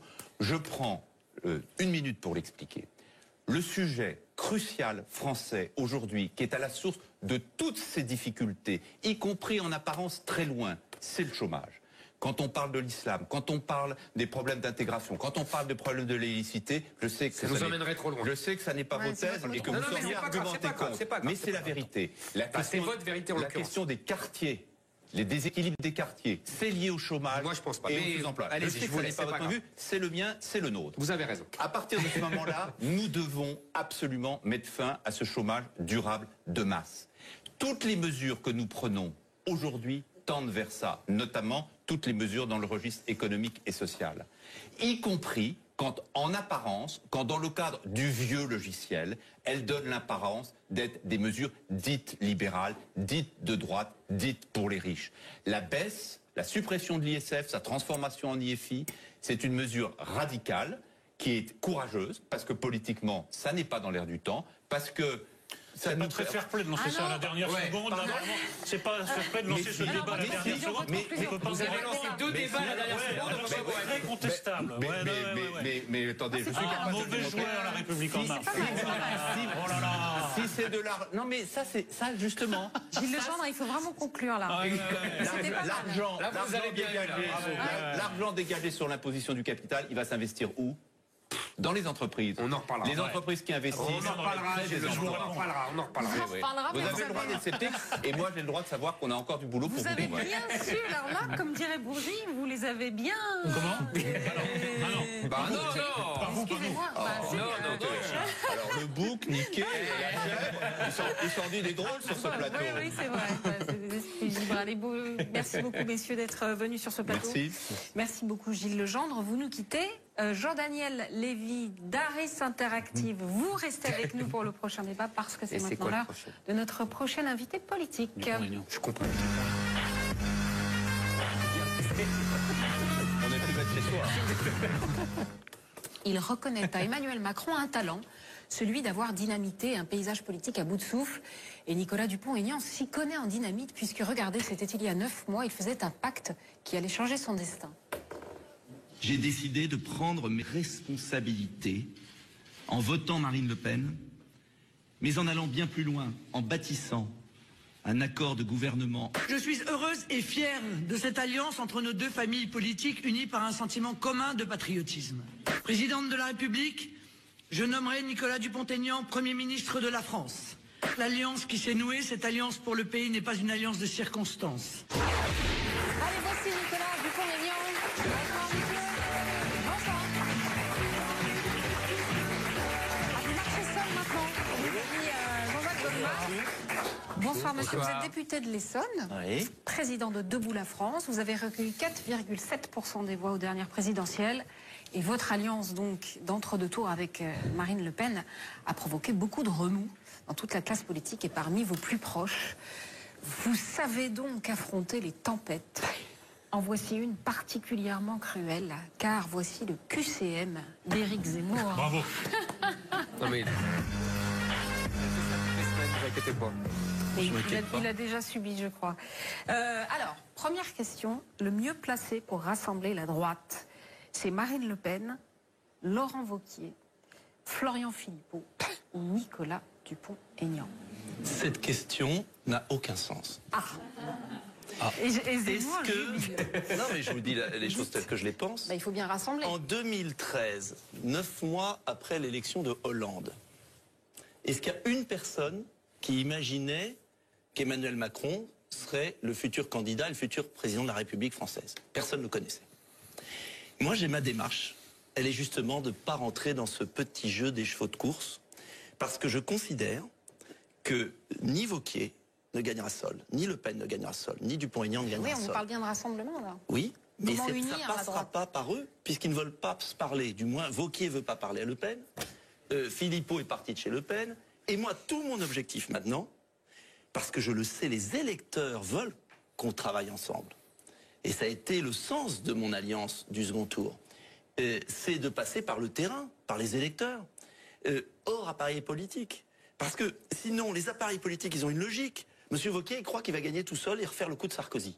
Plumer la volaille Front National et dire, tout en étant ambigu et faisant alliance avec Madame Calmels, qui est l'adjointe de Juppé, tout en ayant dans sa majorité en Rhône-Alpes des modems. Moi, je comprends plus rien. Monsieur Philippot et Madame Le Pen se déchirent, mais leurs électeurs, leurs cadres veulent l'union. Mais l'union, pas l'union pour l'union. L'union sur un programme commun, sérieux, où on tire les leçons de la défaite de 2017. Vous savez, je suis très libre. Parce que contrairement à ce qu'a dit la presse, qui m'a assassiné, d'ailleurs j'ai été réélu, tiens, comme par hasard, on pensait que j'allais être mort dans un coin, j'ai été réélu. Vous savez ce qui s'est passé même le soir de mon élection? Faut quand même le savoir. Toutes les télés de France étaient venues dans ma ville pour voir ma défaite. Quand à 21h, ils ont vu que je gagnais largement, ils sont tous partis. Il est resté 2 journalistes, BFM est parti, ils sont tous partis. Parce qu'il fallait assister à la mort symbolique d'un mec qui avait osé dire... Puis-je vous faire remarquer que ça n'a pas grand rapport avec la question, parce que... Si, parce que Laurent c'est Wauquiez, fondamental, je vais vous dire, mais fondamental. plus sûrement que vous. Qu'est-ce que vous en savez? J'ai vu les résultats. Si on vous avait pris en 2013 pour dire que Macron allait gagner, vous ne le connaissiez même pas. Donc, la question n'est pas là. La question, elle est de savoir si on est capable de bâtir un projet crédible, alternatif, parce que le mirage Macron, il va se dissiper. Mais il ne se dissipera que si les Français ont le sentiment qu'il y a une alternative sérieuse en face. Est-ce qu'il y a un programme commun de la droite? Est-ce que ça existe? Vous n'arrivez pas à vous entendre avec Marine Le Pen aux européennes, par exemple? Ça n'existe pas. Qu'est-ce que vous en savez d'abord? Parce que ça a l'air d'être laborieux. Ça a l'air d'être laborieux et il n'y a pas de programme commun de la droite. Vous n'êtes pas d'accord entre vous? Attendez. D'abord, c'est pas la droite. Ah bon? Non. La droite libérale du fric, elle est chez Macron. Il y a la moitié des LR qui sont partis chez Macron. D'accord, enfin Wauquiez c'est la droite, donc, attends, Le Pen c'est la droite et vous aussi. Vous êtes assez intelligent. Il est parti. Non mais justement, les Français en ont marre des personnes et des partis. Ils veulent savoir si on est capable de présenter des mesures qui traitent la cause des problèmes. Parce que je vais vous dire, le grand changement qu'il va y avoir dans les mois qui viennent, c'est que les Français ne sont pas idiots.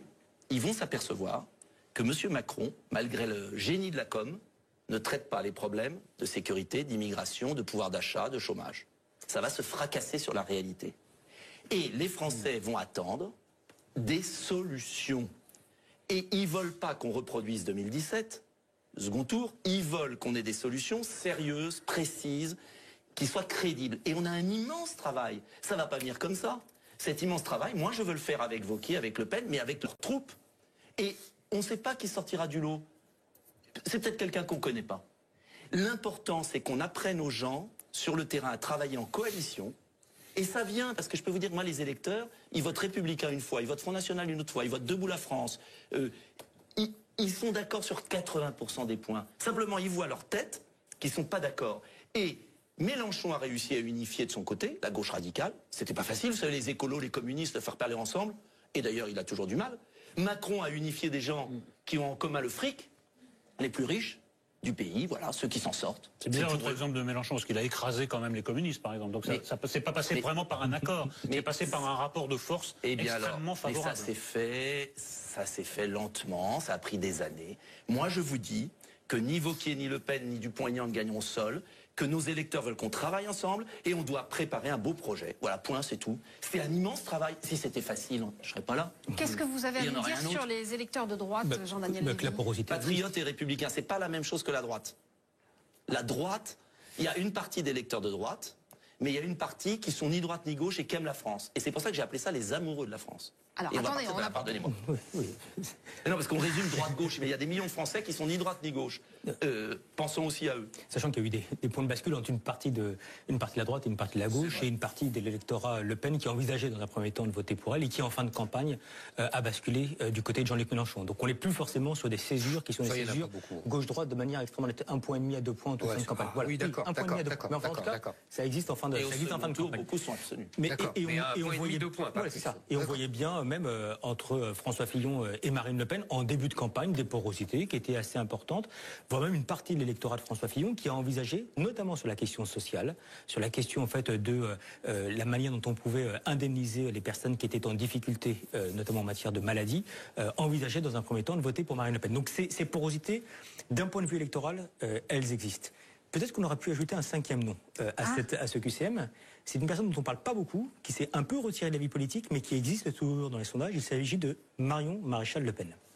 Pour la première fois dans les dernières enquêtes, on a une confiance qui est une confiance plus importante à son égard de la part des sympathisants, qui sont des sympathisants Front National, plus importante qu'à l'égard de sa tante en tant que telle.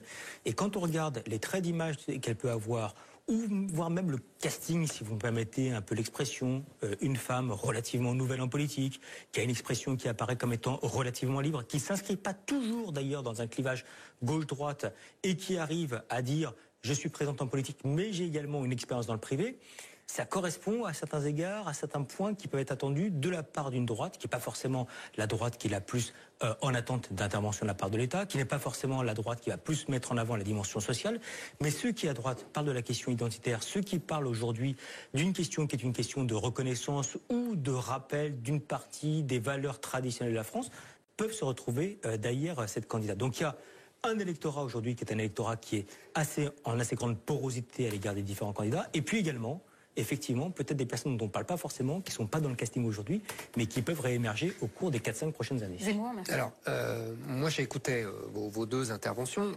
Ça fait je partage largement le diagnostic de Nicolas Dupont-Aignan. Ça fait des mois que je vous dis la même chose. Il y a évidemment, c'est plus qu'une porosité. Moi je pense qu'il y a à peu près entre 70 et 80% des électeurs de LR qui sont d'accord avec les électeurs du Front National pour tout ce qui n'est pas économique. En gros, identitaire, islam, immigration, laïcité, etc. Donc ça, évidemment que ça fait un électorat commun très vaste. Sauf que je suis d'accord encore une deuxième fois avec le fait, et je l'ai dit ici à Wauquiez, il ne refera pas le coup de Sarkozy. Ça, on est tout à fait d'accord. Il est venu il y a quelques mois et je lui ai déjà dit ça. Sauf que c'est encore pire quand on a dit ça. Oui, c'est encore pire, parce qu'au moins, si Wauquiez avait pu refaire le coup de Sarkozy, c'est-à-dire prendre une partie importante de l'électorat populaire du FN pour rassembler un vaste électorat de droite, il avait fait 32%, je crois, à la présidentielle au premier tour en 2007, derrière un discours patriotique et identitaire. Ça serait bien. Là, c'est pire. C'est-à-dire que c'est une opinion balkanisée en haut, avec personne qui veut... Non, mais je sais que vous voulez faire le contraire. J'ai compris. Sauf que tout seul, vous ne pourrez pas rassembler tout le monde. Toujours. Non, mais attendez. C'est pas moi, je veux bien que les électeurs devenir fataliste. Mais non, mais moi, je suis très fataliste. Non, mais c'est la différence entre nous. Voilà. Attendez, quand les électeurs, c'est très bien. Pardonnez-moi, les électeurs, c'est très bien. Mais les électeurs, à la fin... Il faut qu'ils votent, il y a des appareils, il y a des partis, il y a des candidats. Eh bien, je vais vous dire, Éric Zemmour, quand on a créé les Amoureux de la France, cette structure informelle, plateforme Internet, tout le monde m'a dit... avec Jean-Frédéric Poisson, avec Julien Rochdy qui vient du Front National, avec des gens qui vivent, Nicolas Duy qui vient des Républicains, qui vient d'adhérer d'ailleurs chez moi, on nous a dit, vous êtes ma boule, il n'y aura personne. On a investi un peu d'argent dans un site Internet, il a explosé, la première semaine, 1 500 000 clics. C'est-à-dire réponse à des questions. Sur une démarche de fond. Depuis, à Debout la France, très modestement, 5 000 adhésions de plus sur... on était 15 000, on est à 20 000. des élus qui viennent, des conseillers régionaux, Nicolas Dhuicq, ancien député de l'Aube, maire, partout en France, il se passe quelque chose. Moi, je vous le dis. Cet esprit de coalition qui va se passer en Italie, coalition qui se passe en Autriche, qui correspond à l'époque. Les gens n'en peuvent plus. Vous allez voir l'impact des flux migratoires. Vous allez voir l'impact de l'insécurité. Vous allez voir l'impact du pouvoir d'achat. Vous savez, Macron, ce qui est dramatique dans Macron, je reviens là-dessus parce qu'une situation historique, elle évolue en fonction de ce qui se passe. Macron, c'est vrai ce que vous disiez tout à l'heure, ce que vous disiez. Les gens disent, il fait ce qu'il dit. Le problème, c'est qu'il ne va pas du tout dans la direction que veulent les Français. Et c'est dramatique. Donc il y a un moment, et il ne va pas résoudre les problèmes parce qu'il ne traite pas les problèmes. Donc moi, je suis convaincu qu'on est à la veille d'un autre grand bouleversement. Et que ce grand bouleversement, on doit en être acteur. Vous savez, la différence, un homme politique, quand j'étais candidat à la présidentielle, au moment de Fillon, on me disait, sois pas candidat, tu feras 0. On a fait 2 millions de voix. C'est peut-être pas beaucoup, 5%. Aujourd'hui, les sondages aux européennes nous donnent 6. Les Républicains 12. Moi, je parie sur une prise de conscience des 10 500 000 électeurs qui ont quand même voté Marine au second tour. 10 500 000. On dit, c'est rien, 10 500 000. Je parie sur les 27 millions d'abstentionnistes du second tour des législatives. Personne n'a dit qu'en France, la fameuse majorité, là...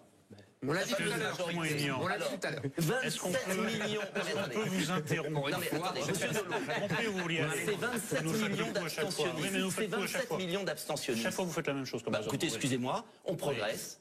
Et moi je suis convaincu que les gens attendent une alternative sérieuse. Et qu'on va y arriver. On est obligé d'y arriver pour le pays. Sinon on ne fera jamais rien, on va se coucher, on laisse le pays crever. La vérité, c'est ça que vous voulez? C'est que vous êtes un homme un peu seul. Mais pas du tout. De moins en moins, 2 millions d'électeurs. Comme tous les hommes. Je souhaite de les avoir un jour. Comme tous les hommes un peu seuls. C'est envoyé, mon petit gars. Comme tous les hommes un peu seuls. Je ne me sens pas seul. Je finis ma phrase. Comme tous les hommes un peu seuls, vous avez créé votre site de rencontre qui s'appelle Les Amoureux de la France. Très bien. Où vous fréquentez des gens qui pensent un peu comme vous, puis ça doit bien déboucher sur quelques flirts ou plus si affinité. Enfin, ça va pas aller loin. Vous moquer. Attendez. Non, mais non. Quand Monsieur Macron a lancé En Marche, quand Monsieur Macron a lancé En Marche, vous ricaniez. Non. La plupart des journalistes de Paris. Vous ricaniez en disant. Mauvaise pioche. En disant. Vous ricaniez en disant. Cette espèce de truc En Marche, c'est nul et tout. Non. Laissez les Français décider. Laissez les Français un peu libres. Renseignez-vous avant de parler, monsieur. Ne jugez pas avant. Ensuite, bon, il y a cette solitude qui est presque innovante. Et il y a la deuxième chose, c'est que. Je ne me sens pas seul. Mais non, vous faites comme si rien ne s'était passé dans le débat entre Marine Le Pen et Emmanuel Macron. Vous ne mettez pas en cause sa légitimité. Vous voulez construire à partir de quelqu'un qui s'est craché en plein vol. Non mais si, il faut quand même. Au contraire, je veux reconstruire. Ben oui, vous reconstruire. Vous n'avez rien compris. Avec qui? Mais les millions d'électeurs. Alors, ça passe par les appareils. Là. Pour une fois, il a raison, Zemmour. Vous n'avez pas de regret d'avoir rallié Marine Le Pen parce que c'était la deuxième question de extraordinaire. Zemmour. C'est extraordinaire. Depuis cette histoire, les Français dans l'isoloir. Après le premier tour, ils étaient obligés de choisir. Ils étaient obligés de choisir dans l'isoloir. Si les Français avaient fait ce que tout le monde politique, très lâche, et la plupart des médias voulaient, c'est-à-dire le choix entre Macron et Macron, il n'y avait plus de démocratie. Je vais vous dire pourquoi. J'ai hésité. Je vais être franc avec vous, j'ai hésité. Et je me suis dit, comment moi, qui ai défendu la nation, qui ai défendu le contrôle des frontières, qui ai défendu une politique sociale, qui ai quitté l'UMP sur l'affaire européenne, j'ai quitté l'UMP, ça a été dur, j'étais seul. Oh, il n'y avait personne du tout, là j'étais seul. Et oui, mais après on n'était plus seul. Décidément, c'est une constante. On n'était plus seul. Vous avez hésité. Oui, De Gaulle a été seul. Attendez, vous avez hésité à quoi? J'ai hésité parce que c'était un choix grave. Et je me suis dit, je vais, à la veille du second tour, aller devant une caméra de télévision, dire aux Français, bah, je sais pas. Vous êtes obligés de choisir, bah, moi je sais pas, je vais me défiler. J'estimais que mon programme était plus proche de celui de Marine. Et ce qu'aucun journaliste n'a dit, c'est que j'ai fait évoluer considérablement le Front National sur l'euro, sur la taxe sur les exportations. Il y avait un programme commun. Le programme, c'est que Marine Le Pen n'a rien compris. Mais ça, c'est... C'est pas vous qui avez fait évoluer, c'est la catastrophe du débat qui a fait évoluer. Donc. Mais il y a eu un problème au débat, oui. Tout n'est pas prévisible dans la vie. Mais moi, je ne regrette pas d'avoir fait sauter le verrou du piège de Mitterrand, qui est un verrou qui a sclérosé la vie politique française pendant 30 ans, pour assurer la domination idéologique d'une gauche minoritaire. Et ce verrou, je l'ai fait sauter une première fois. C'est long à faire sauter un verrou. Quand Mitterrand a fait son alliance. Il y a eu un très bon article d'ailleurs de Zemmour. C'est le seul qui a fait un article qui a compris ce que j'ai fait. Quand Mitterrand, dans le Figaro Magazine... T'as vu c'est beau l'amour quand même. Quand Mitterrand... Madame, quand Mitterrand a commencé avec le Parti communiste, ça s'est fait en un jour? Ça s'est pas fait en un jour. Il y a eu des épisodes, il y a eu des difficultés. C'est votre conclusion, Nicolas Dupont. Oui. Ça fait des années que vous nous dites ça. À chaque élection, vous nous dites oui, mais vous allez voir, vous allez à chaque voir. élection. Regardez les codes de popularité. Elles sont égales à celles de Wauquiez et de Le Pen. Et avec 100 fois moins d'audience, 100 fois moins d'antenne. Moi, je parie sur la solidité. Je suis un coureur de fond. Et vous pariez sur Marion Maréchal Le Pen. Vous savez, entre la tortue et le lièvre, parfois la tortue gagne. Vous pariez sur Marion Maréchal Le Pen. Je l'aime beaucoup. C'est une femme bien. Je parie sur tout le monde. Je veux additionner dans une vie politique, où on sépare tout le monde. Vous voulez le monopole de Macron et de Mélenchon pendant 15 ans? Voilà la question que je pose aux 10 500 000 électeurs, aux millions d'électeurs. Vous voulez continuer avec Macron, Mélenchon et voir le pays sombrer? Moi, je veux pas ça. J'ai mes convictions, je me défends, point. Et je donne rendez-vous à Monsieur Nolot dans quelques années. Allez, avec plaisir. C'est sur ce point que se termine ce débat. Merci, messieurs, d'être passés sur ce plateau. Merci, Jean-Daniel Lévy, d'Aris Interactive. Allez, son nom claque comme un nom corse, mais ses racines sont italiennes. Voici Alba Ventura.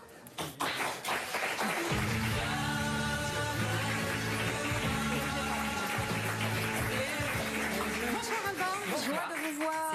Mais on vous fait le coup chaque semaine. Tout de suite, c'est la pub. Et après la pub, on accueillera Stéphane Le Foll, à qui vous avez beaucoup à dire, Alba. À tout de suite. Allez, de retour sur le plateau de Zemmour et Nolot. Je rappelle à vos amis et à tous vos amis, messieurs, qu'ils peuvent agir avec le mot dièse ZenPP. Et avant d'en venir à vous, Alba, nous accueillons Stéphane Le Foll.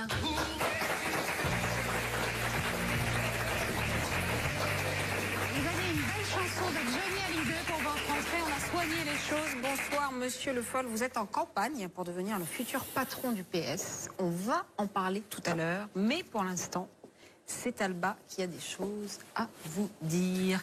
Mais elle a des choses à vous dire juste après avoir parlé un peu de la droite, si ça vous ennuie. Oui, je veux bien, on parle un peu de la droite. On fait ce qu'elle veut, voilà, pour décider à sa place. Vous savez que les Républicains, après les socialistes d'ailleurs, se demandent s'ils ne vont pas mettre en vente leur QG, leur quartier général, le siège de LR, l'ancien siège de l'UMP, ce grand bâtiment rue de Vaugirard, dans le 15e arrondissement de Paris, qui avait été choisi à l'époque par Xavier Bertrand d'ailleurs. C'était un ancien parking, je ne sais pas si vous vous souvenez. Et alors c'est immense, il y a 10 étages, 5500 mètres carrés pour seulement 70 salariés aujourd'hui. Oui. Si vous faites le calcul, ça fait environ 80 mètres carrés par personne. Autant dire qu'on est à l'aise. Un très grand bâtiment qui avait coûté une fortune en travaux. Les Républicains sont d'ailleurs toujours endettés à hauteur de 55 millions d'euros. Donc c'est le problème, c'est pourquoi Laurent Wauquiez a pris le dossier à bras-le-corps. Il va voir les banques là d'ici la fin du mois. Alors louer ou vendre. En tout cas, LR devrait à terme déménager dans un endroit plus petit, moins onéreux. Et apparemment, ce sera sans regret, tellement cette adresse porte la poisse. Depuis que la droite s'y est installée en 2011, il y a eu la défaite de Nicolas Sarkozy, il y a eu la guerre Copé-Fillon, il y a eu l'affaire Big Malion. Bref, que du bonheur. On comprend que Wauquiez souhaite tourner la page. On passe à votre bonus, Alba. Oui, parce que ça se précise, figurez-vous que le livre de François Hollande est attendu autour du 11 avril. C'est subtil, mais... On arrive petit à petit à Stéphane Le Foll. Donc le livre... Place du garage. Il est attendu autour du 11 avril. Alors pour l'instant, il a un nom provisoire, Les leçons du pouvoir. Vaste programme. Ouais. Il y sera autant question... C'est vendeur, comme ça. Ouais, vraiment. Il y sera autant question de dialogue social que des négociations avec la Grèce, enfin toutes les expériences du quinquennat de François Hollande. François Hollande qui a choisi des verbes en tête de chapitre. Alors il y aura négocier, il y aura faire, c'est ce que racontent ses amis, auxquels il a fait lire certains des passages. Le livre de l'ancien président sortira un peu avant mi-avril, donc juste après le congrès du PS, qui se tiendra les 7 et 8 avril. Pour un peu, il venait percuter la grand-messe des socialistes. Vous allez l'acheter, ce livre, Stéphane Le Foll? S'il sort, on verra. Moi, j'en ai sorti un déjà. Quel enthousiasme! Non, mais écoutez, j'apprends non seulement le titre, les mots utilisés, provisoire, le côté, la sortie le 11 avril. Il vous l'a pas fait lire avant? Non, absolument pas. Vous n'avez pas eu le droit de... Je ne sais pas d'ailleurs s'il a lu le mien. Mais vous lui avez dédicacé? J'ai envoyé un, bien sûr. Oui, c'est ce que je voulais vous dire à propos de l'achat. Si vous l'envoie pas, c'est pas bon signe pour vous. C'est le minimum quand même. Ça c'est encore à voir. Vous avez des contacts avec lui quand même? Mais bien sûr que j'ai des contacts avec lui. Mais j'ai pas pour autant à ni savoir ce qu'il a envie de faire, ni ce qu'il écrit, ni à participer à quelque écriture que ce soit. Mais ça peut être important pour vous qui briguez la tête du PS, l'expérience d'Hollande. Moi, ce qui est important pour la tête du PS en ce qui me concerne, c'est mon expérience. D'accord. Voilà. Donc l'expérience de Hollande, c'est important pour François Hollande. L'expérience qui est la mienne, c'est important pour moi. Ok, alors, justement, chacun dans son couloir, hein, d'accord. Justement, Alba, est-ce que Stéphane Le Foll, c'est logiquement le candidat de François Hollande? Alors, on pourrait se dire que logiquement oui, mais ce que l'on entend dans l'entourage de François Hollande, c'est qu'il y a un candidat de trop. Entre vous, Stéphane Le Foll, et Olivier Faure, deux héritiers de Hollande, dit-on. L'un a été son directeur de cabinet, ça c'est vous, et l'autre a été son directeur adjoint de cabinet, ça c'est Olivier Faure. On dit de vous que vous êtes sur la même ligne politique. On dit qu'Olivier Faure est moins pugnace, moins flamboyant, mais qu'il réussit à faire travailler ensemble le groupe PS à l'Assemblée nationale. Vous êtes perçu comme plus énergique, comme plus dynamique, mais aussi plus tranché. Qui est le plus rassembleur? Est-ce que c'est la question que vont se poser les militants du Parti Socialiste qui voteront les 7 et 8 avril? Qui aspire à avoir la paix?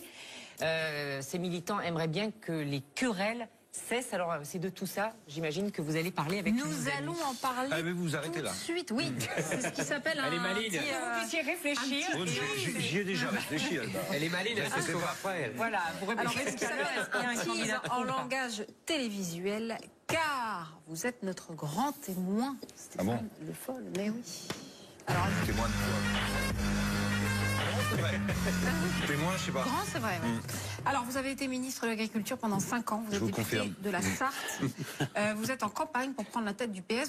Vous êtes même chroniqueur météo hier pour BFM TV. Ils vous ont appelé dans le train. Et vous avez fait votre conférence de presse depuis le train, en téléphone? Oui, je l'ai pas faite justement. J'ai simplement dit aux journalistes qui étaient là que je m'excusais, j'étais vraiment dans le train.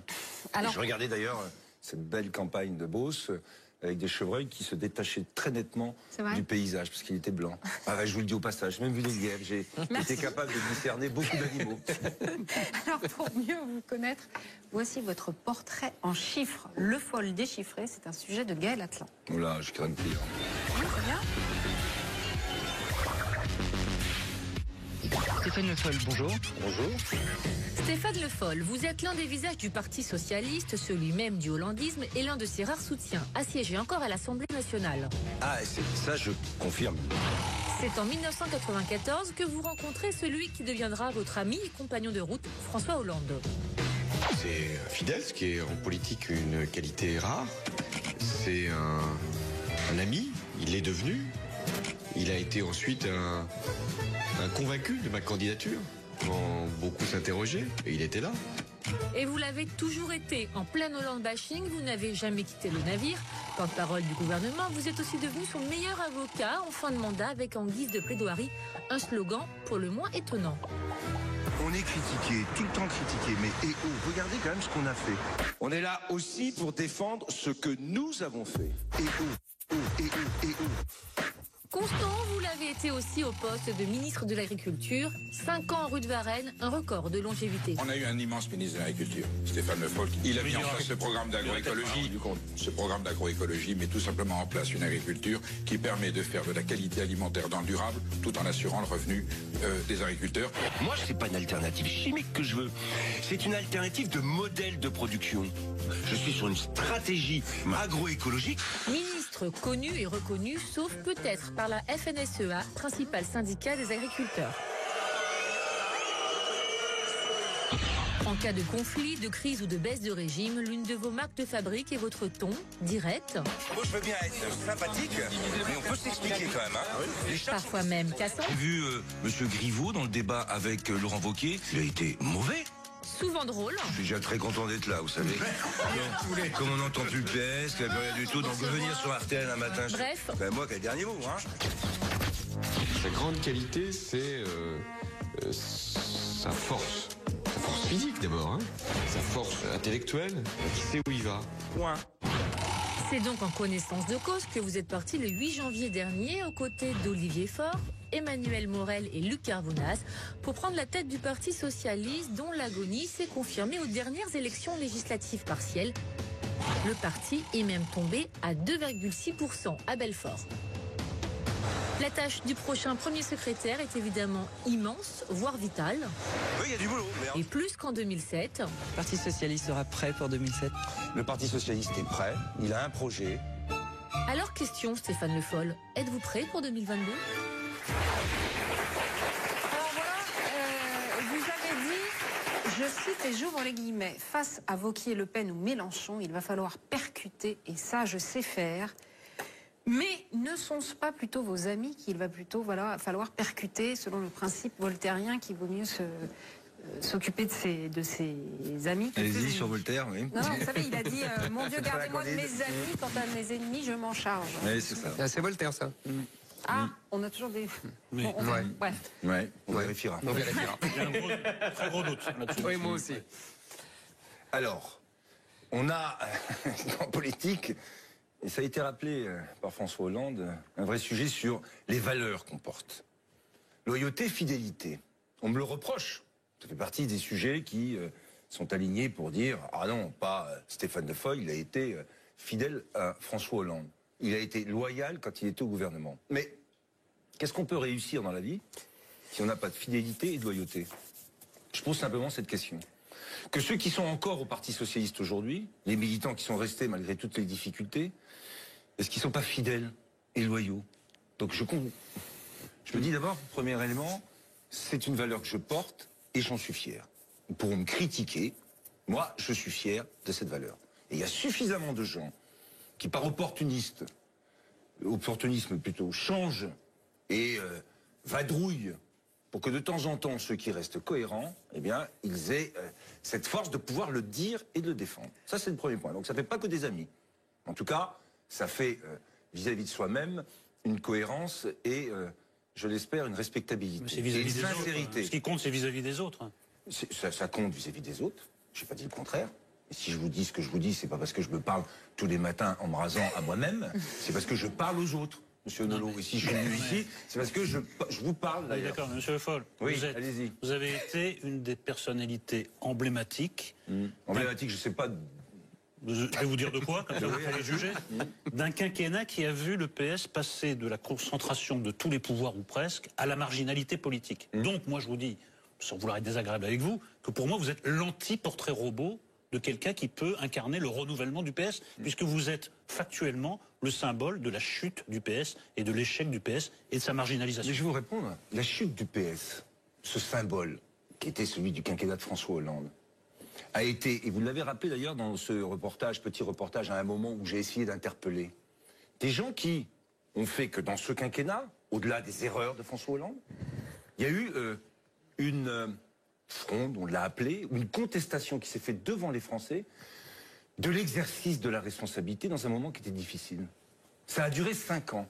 C'est vrai qu'au bout de 5 ans, on n'en sort pas avec l'étendard. C'est pas que la faute des fondeurs, je vous l'ai dit. Mais il y a aussi cette division interne, qui est liée à quoi? Et on va revenir à la présentation d'Alba Ventura.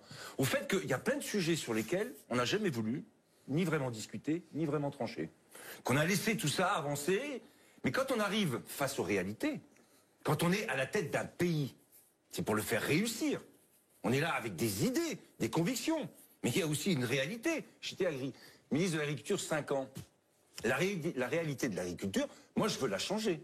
J'ai voulu, et je l'ai dit, avec l'agroécologie, changer l'agriculture. Mais j'ai été confronté, vous l'avez rappelé, à une réalité, une histoire, qui fait que la FNSEA était opposée à ce projet. Et ça, c'est une réalité. J'ai été obligé d'en tenir compte.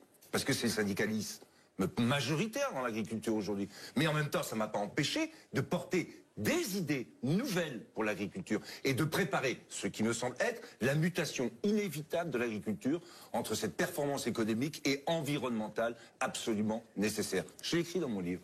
Donc, les idées et ce qu'on a fait, ça ne peut pas être jugé uniquement à l'aune de l'échec du quinquennat. Oui, enfin, ça compte beaucoup quand même. Ça compte beaucoup. Mais monsieur Nolot, si on en reste là... Elle est sur vos épaules. Et sur mes épaules. Et donc, comme ça compte sur mes épaules, je le porte. Et en même temps, ce qu'on a fait quand on va parler concrètement, départ de la retraite à 60 ans aujourd'hui, par exemple, avec la CSG, dont tout le monde parle. Mais le départ à la retraite à 60 ans, débat d'ailleurs qui avait été celui de Dijon, au moment d'un congrès du PS en 2003, où François Hollande avait fait le choix de la durée de cotisation et pas de l'âge légal. Ceux qui peuvent partir à 60 ans aujourd'hui, quand ils ont 41 années et demie de cotisation, c'est un décret de François Hollande le 29 juin 2012. On ne s'apercevra de la décision qui a été prise et de la cohérence qu'il y avait derrière le fait que c'est la durée de cotisation qui est l'élément structurant du départ à la retraite, que lorsque, et ça va arriver assez vite, on le supprimera. C'est ça qui est terrible dans cette histoire. C'est ça qui est la gauche, c'est de dire, mais attendez, il va falloir que d'autres arrivent au pouvoir pour que vous vous rendiez compte de ce qu'on a fait. Monsieur Le Foll. Donc je suis là pour le dire. Et en même temps pour ouvrir d'autres perspectives. Monsieur Le Foll, moi j'aimerais essayer de prendre un peu de distance avec vous et de vous parler. Non, avec vous, je veux dire, de pas parler que de vous, très proche. de parler du Parti socialiste. On sait dans la vie politique, dans l'histoire de la vie politique, que les partis sont comme les hommes, voire comme les civilisations, sont mortels. Le Parti radical qui a dominé la Troisième République est mort. Le Parti communiste qui a était vraiment le parti majeur de la 4e et même du début de la 5e est moribond. Pourquoi le parti gaulliste n'existe plus en vérité? Bon. Pourquoi ne pas admettre que le Parti socialiste a fait son temps, que c'est fini, que la synthèse politique, qui représentait d'ailleurs une synthèse sociologique, c'était cette alliance entre les classes moyennes et les classes populaires, qui avait été le fond du parti d'Épinay des années 70 et puis qui avait porté au pouvoir Mitterrand et la gauche socialiste, pourquoi ne pas admettre que ce parti est mort, c'est terminé, son temps est révolu d'ailleurs. Ce n'est pas seulement en France, je vais être moins sévère que vous paradoxalement, vous savez bien que c'est toute la social-démocratie en vérité européenne qui est dans une crise majeure dans la mondialisation. On ne va pas refaire cette discussion qu'on a déjà eue, mais vous le savez aussi bien que moi. Donc pourquoi ne pas admettre que c'est fini et que, en vérité, le mandat de François Hollande préparait le mandat d'Emmanuel Macron, que cette gauche, si vous voulez, rocardienne, cette deuxième gauche libérale, européenne, était en gestation depuis des décennies et qu'elle a fini par avoir la peau de la vieille gauche colbertiste, ce qu'on appelait la première gauche, enfin vous savez ça aussi comme moi, et que c'est fini et que tout ça, le fleuve est allé dans la mer macronienne et qu'il n'y a plus lieu de retenir le fleuve. En clair, vous avez compris, qu'est-ce que vous foutez là? Vous devriez être chez Macron et qu'on en parle plus. Et ben voilà, donc qu'est-ce que je fais là? Vous oubliez une chose, c'est que derrière un parti, il y a d'abord des idées et des valeurs. Je suis d'accord. Celle-là, elle continue à exister. C'est vrai que la question d'un parti, ça peut être à la fois une existence, une montée en puissance et un déclin. Mais les idées et les valeurs, ça c'est autre chose.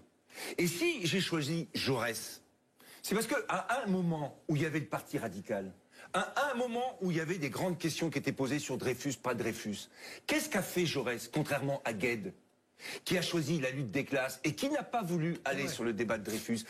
Jaurès a choisi l'humanité. Et bien ça, et la justice.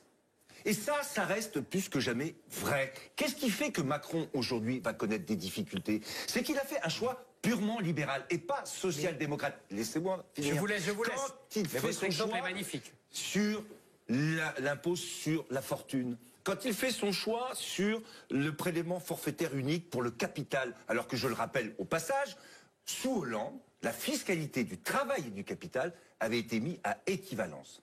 Pour la première fois. Ouais, ça a été une catastrophe. Mais c'était pas une catastrophe, la preuve que les mesures, Monsieur Zemmour, le président de la République le dit lui-même, les mesures qu'il a prises auront un impact dans 2 ans. Donc la situation économique d'aujourd'hui, ce sont aussi des mesures qui ont été prises sous François Hollande. Qui a permis, vous savez très bien. Mais vous avez passé votre temps à compenser ça avec le CICE et compagnie. Vous ne savez pas reconnaître les choses. Mais c'est vous qui ne reconnaissez pas les choses. Vous avez vous-même corrigé votre surfiscalisation du début du quinquennat avec le CICE. Mais pourquoi? Mais vous oubliez tout. Qu'est-ce qui avait été dit par François Hollande? On aura nécessité d'avoir des efforts pour pouvoir redistribuer ensuite. Pourquoi? Parce que quand on arrive, il y a 5,2% de déficit budgétaire. Il y a 20 milliards de déficit de la sécurité sociale. À quel niveau est le déficit de la sécurité sociale? 400 millions. 20 milliards, 400 millions. Ouais, enfin, vous faire tous les reproches. Mais attendez, on n'a rien fait. Payé, hein. Vous n'avez pas fait l'économie, le folle. C'est justement. C'est nous qui avons payé, c'est les impôts. Mais on a payé pour redresser un pays. Mais on fait des économies normalement. On a fait des économies. Et on a fait des économies. On a suffisamment entendu en partie les collectivités locales lorsqu'on a demandé à faire des économies. Quand moi, j'ai fait des économies sur le budget de l'agriculture, on a fait des économies contrairement à ce qui est dit. Donc tout ça, il faudrait dire, parce que ça a été un échec, on n'a rien fait. Mais non, vous plaisantez. Et c'est pas moi que vous allez convaincre, surtout pas. Et donc je vais défendre ça. Et en même temps, les valeurs et les idées, qu'est-ce qui fait le problème aujourd'hui? Et en particulier sur cette question de la globalisation, de la mondialisation. Vous avez entendu ce qu'a dit Strauss-Kahn? La social-démocratie a disparu parce qu'elle n'a pas su prendre en compte la mondialisation. Eh bien moi j'ai une idée très simple sur ce sujet, et vraie.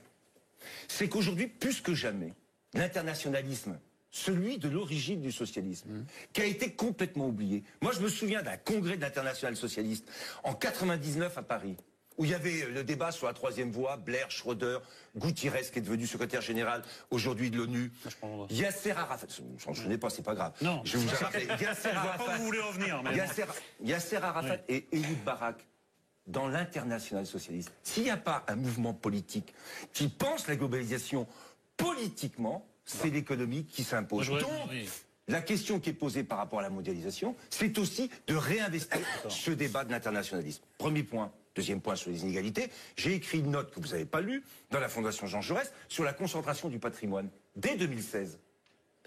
Sur le fait qu'aujourd'hui, on a 1% des plus riches. Non, mais est-ce que je peux vous ramener un peu sur terre, monsieur Le Foll?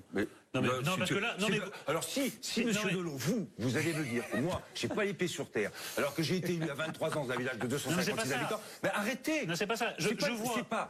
Vous pouvez avoir des opinions, vous pouvez me critiquer, mais vous pouvez pas me moquer. Je ne me moque pas de vous. Le retour à terre, ce que vous dites est très digne, très noble, mais c'est pas ça le débat aujourd'hui.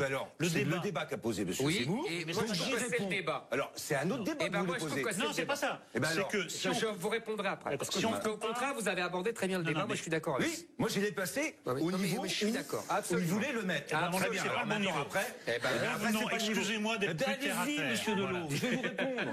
Si on compare la situation politique à une pièce de théâtre, on a l'impression. Non, mais ça. Laissez-moi finir. C'est catastrophique. Laissez-moi finir. On a l'impression. Pièce de théâtre. On a l'impression que tous les rôles sont distribués. Il y a le parti majoritaire, il y a le parti d'opposition qui a l'air d'être maintenant les Républicains, c'est le plus structuré, et puis il y a les rôles des partis protestataires. On a l'impression qu'il n'y a pas d'emploi au sens théâtral, il n'y a pas de rôle pour vous, sinon celui de figurant. Je ne vois pas ce que le PS peut apporter, peut faire valoir comme partition. Il me semble que tout est couvert par le champ politique français. Et quand Zemmour vous dit allez chez Macron, c'est un peu ça aussi mon idée. Alors si c'est ça, alors la question, c'est quelle est la place du PS aujourd'hui? Oui. La place, elle est entre la République en marche de Macron et ses choix très libéraux, et la gauche protestataire, qui elle a des choix radicaux, mais qui ne seront jamais une alternative. Avec une alternance politique. Vos électeurs sont partis moitié vers l'un, moitié vers l'autre. Eh bien, c'est justement l'enjeu de ce congrès, c'est d'aller récupérer les électeurs qui sont partis et vers l'un et vers l'autre. Ben voilà. Donc la place du Parti socialiste, elle est là. Mais oui, mais vous pouvez faire le constat puis dire. Alors j'ai entendu tout à l'heure le débat qu'il y avait avant. On fait rien. Moi, je pense qu'il y a une place. Et quand je le dis, c'est parce que contrairement à ce que vous dites, moi, je suis sur les marchés et j'habite le quartier des Rifaudières, ancien quartier de chez Renault, au Mans. Je suis au Mans et j'y vis au Mans. Donc j'entends ce qu'ils me disent, les gens. Ben et nous, on est où? Vous êtes où? Qu'est-ce que vous faites pour nous maintenant aujourd'hui? Est-ce que vous allez vous redresser? Parce qu'on en a besoin. Je les entends. Ils n'ont pas envie d'aller voter Mélenchon. Ils n'ont plus envie d'aller voter pour Emmanuel Macron. Déjà? Eh bien, il faut être capable d'offrir une offre politique entre les deux. Alors vous pouvez en douter. Non, mais c'est pas ça. Légitime. C'est quand vous parlez d'internationalisme, je me dis c'est pas l'argument qui va ramener les gens vers vous. Parce que c'était la question qui était posée. Soyez au moins cohérent. Il a raison. Qui me dit. Non, mais tout à fait, monsieur Le Foll. Non, mais vous laissez pas. Parce qu'entre un nationaliste comme monsieur Zemmour et un internationaliste, le débat, il est fondamental. Mais absolument. Mais monsieur Le Foll, moi, je vous remercie de votre réponse de tout à l'heure. Laissez les sarcasmes de Nolo, on s'en moque. Moi, je vais continuer sur cette discussion-là, si vous le permettez. Parce que c'est très intéressant. Vous avez dit deux choses. Vous avez dit Jaurès. Vous avez dit, moi, je choisis Jaurès contre Jules Guesde pour faire un point d'histoire, mais vous l'avez déjà fait. En gros, Jules Guesde a dit, ça c'est une histoire de bourgeois. Et même devant Clémenceau, mais si vous voyez ce que je veux faire comme référence. Absolument. Et Jules Guesde avait dit, c'est une affaire de bourgeois, l'affaire Dreyfus, et Jaurès a dit, mais non, c'est un principe des droits de l'homme, etc. Enfin, il a hésité au départ, mais passons. Il a hésité au départ, mais passons. Parce que c'est la synthèse, elle se fait là. Je suis d'accord. Le socialisme français se crée là. Tout à fait d'accord. Sauf que, et vous allez voir que ça nous amène très vite aujourd'hui, et très vite à notre discussion sur l'internationalisme et le libéralisme. Sauf que cette synthèse de Jaurès, justement, quand vous comprenez aujourd'hui ce qui s'est passé, et que vous lisez par exemple Jean-Claude Michat qui a des analyses très pertinentes là-dessus, il vous explique que justement, c'est ce choix-là de Jaurès qui prépare la soumission des socialistes à la bourgeoisie, au capitalisme et au libéralisme. Donc en fait, tout est lié, Monsieur Le Foll. Vous avez tout à fait raison. C'est cet internationalisme jaurétien qui vous emmène à la soumission de la bourgeoisie internationale. Et qu'est-ce qui s'est passé depuis la chute du mur et depuis la mondialisation? Vous avez été les idiots utiles. Ça fait longtemps que j'avais pas employé cette expression. Ça nous manquait. Ah, merci. Ou pas. Mais Monsieur Le Foll sait que je ne l'insulte pas en disant ça. Non, parce qu'il y a des invités qui se sont insultés quand je dis ça. Bon, donc vous avez été les idiots utiles du capitalisme mondialisé. Votre internationalisme, et c'est ça qui a tué la social-démocratie, c'est qu'elle n'a pas compris que sa force était justement d'être à l'intérieur des nations, de faire des compromis sociaux entre les classes sociales à l'intérieur des nations. À partir du moment où il n'y a plus de frontières, où il n'y a plus de nations, vous êtes morts. Mais vous êtes morts. Et donc votre internationalisme... Non mais attendez, excusez-moi. Vous avez tort. Est-ce que j'ai dit que vous étiez obsessionnel? Non, mais oui, mais vous avez une obsession. Je ne pas psychiatrisé, moi. Non, c'est pas du tout une obsession. Mais attends. Pas du tout. Mais vous venez de le répéter. Vous avez oublié de dire qu'entre Jaurès et aujourd'hui, il y a eu Blum, le Front Populaire. Et alors les congés payés, c'est rien.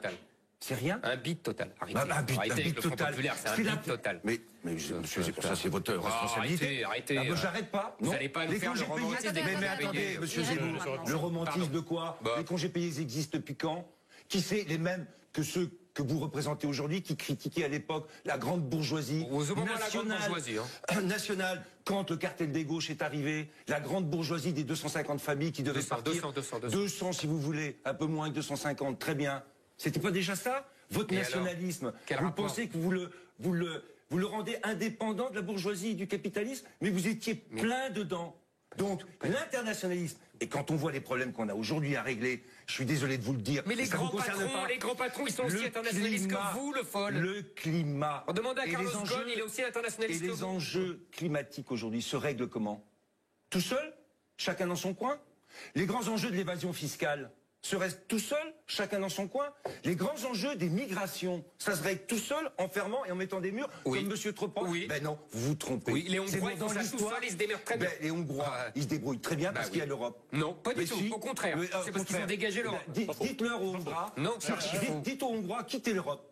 Mais je vous parle pas de ça, je vous parle des frontières. Mais vous parlez pas de ça, parce que vous ne voulez jamais aller jusqu'au bout de votre propre logique. Non, pas du tout. Regardez ce qui se passe avec la Grande-Bretagne aujourd'hui. Et alors, Brexit sorti. Moi, je vous parle des frontières et de l'immigration. Mais vous ne parlez que des migrations. Eh bien oui, les grandes migrations. Les Hongrois se débrouillent très bien parce qu'ils ont dégagé l'Europe. Mais ils n'ont rien du tout, ils se débrouillent rien du tout. C'est parce qu'il y a l'Europe qu'ils se débrouillent. Ils seraient tout seuls sans l'Europe.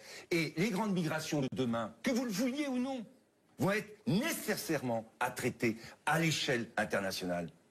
Mais oui! Ça, vous voulez pas le regarder. Bon, alors ensuite, la pièce de théâtre, la place, je vous l'ai dit, eh bien la place, elle est là, entre ce nationalisme qui existe, et qui est incarné, ce matin, je l'ai entendu, Dupont-Aignan et tous les autres qui vont essayer de se rassembler pour remettre des frontières. Grande perspective pour l'avenir, et pour l'humanité. Et l'humanité, ben voilà.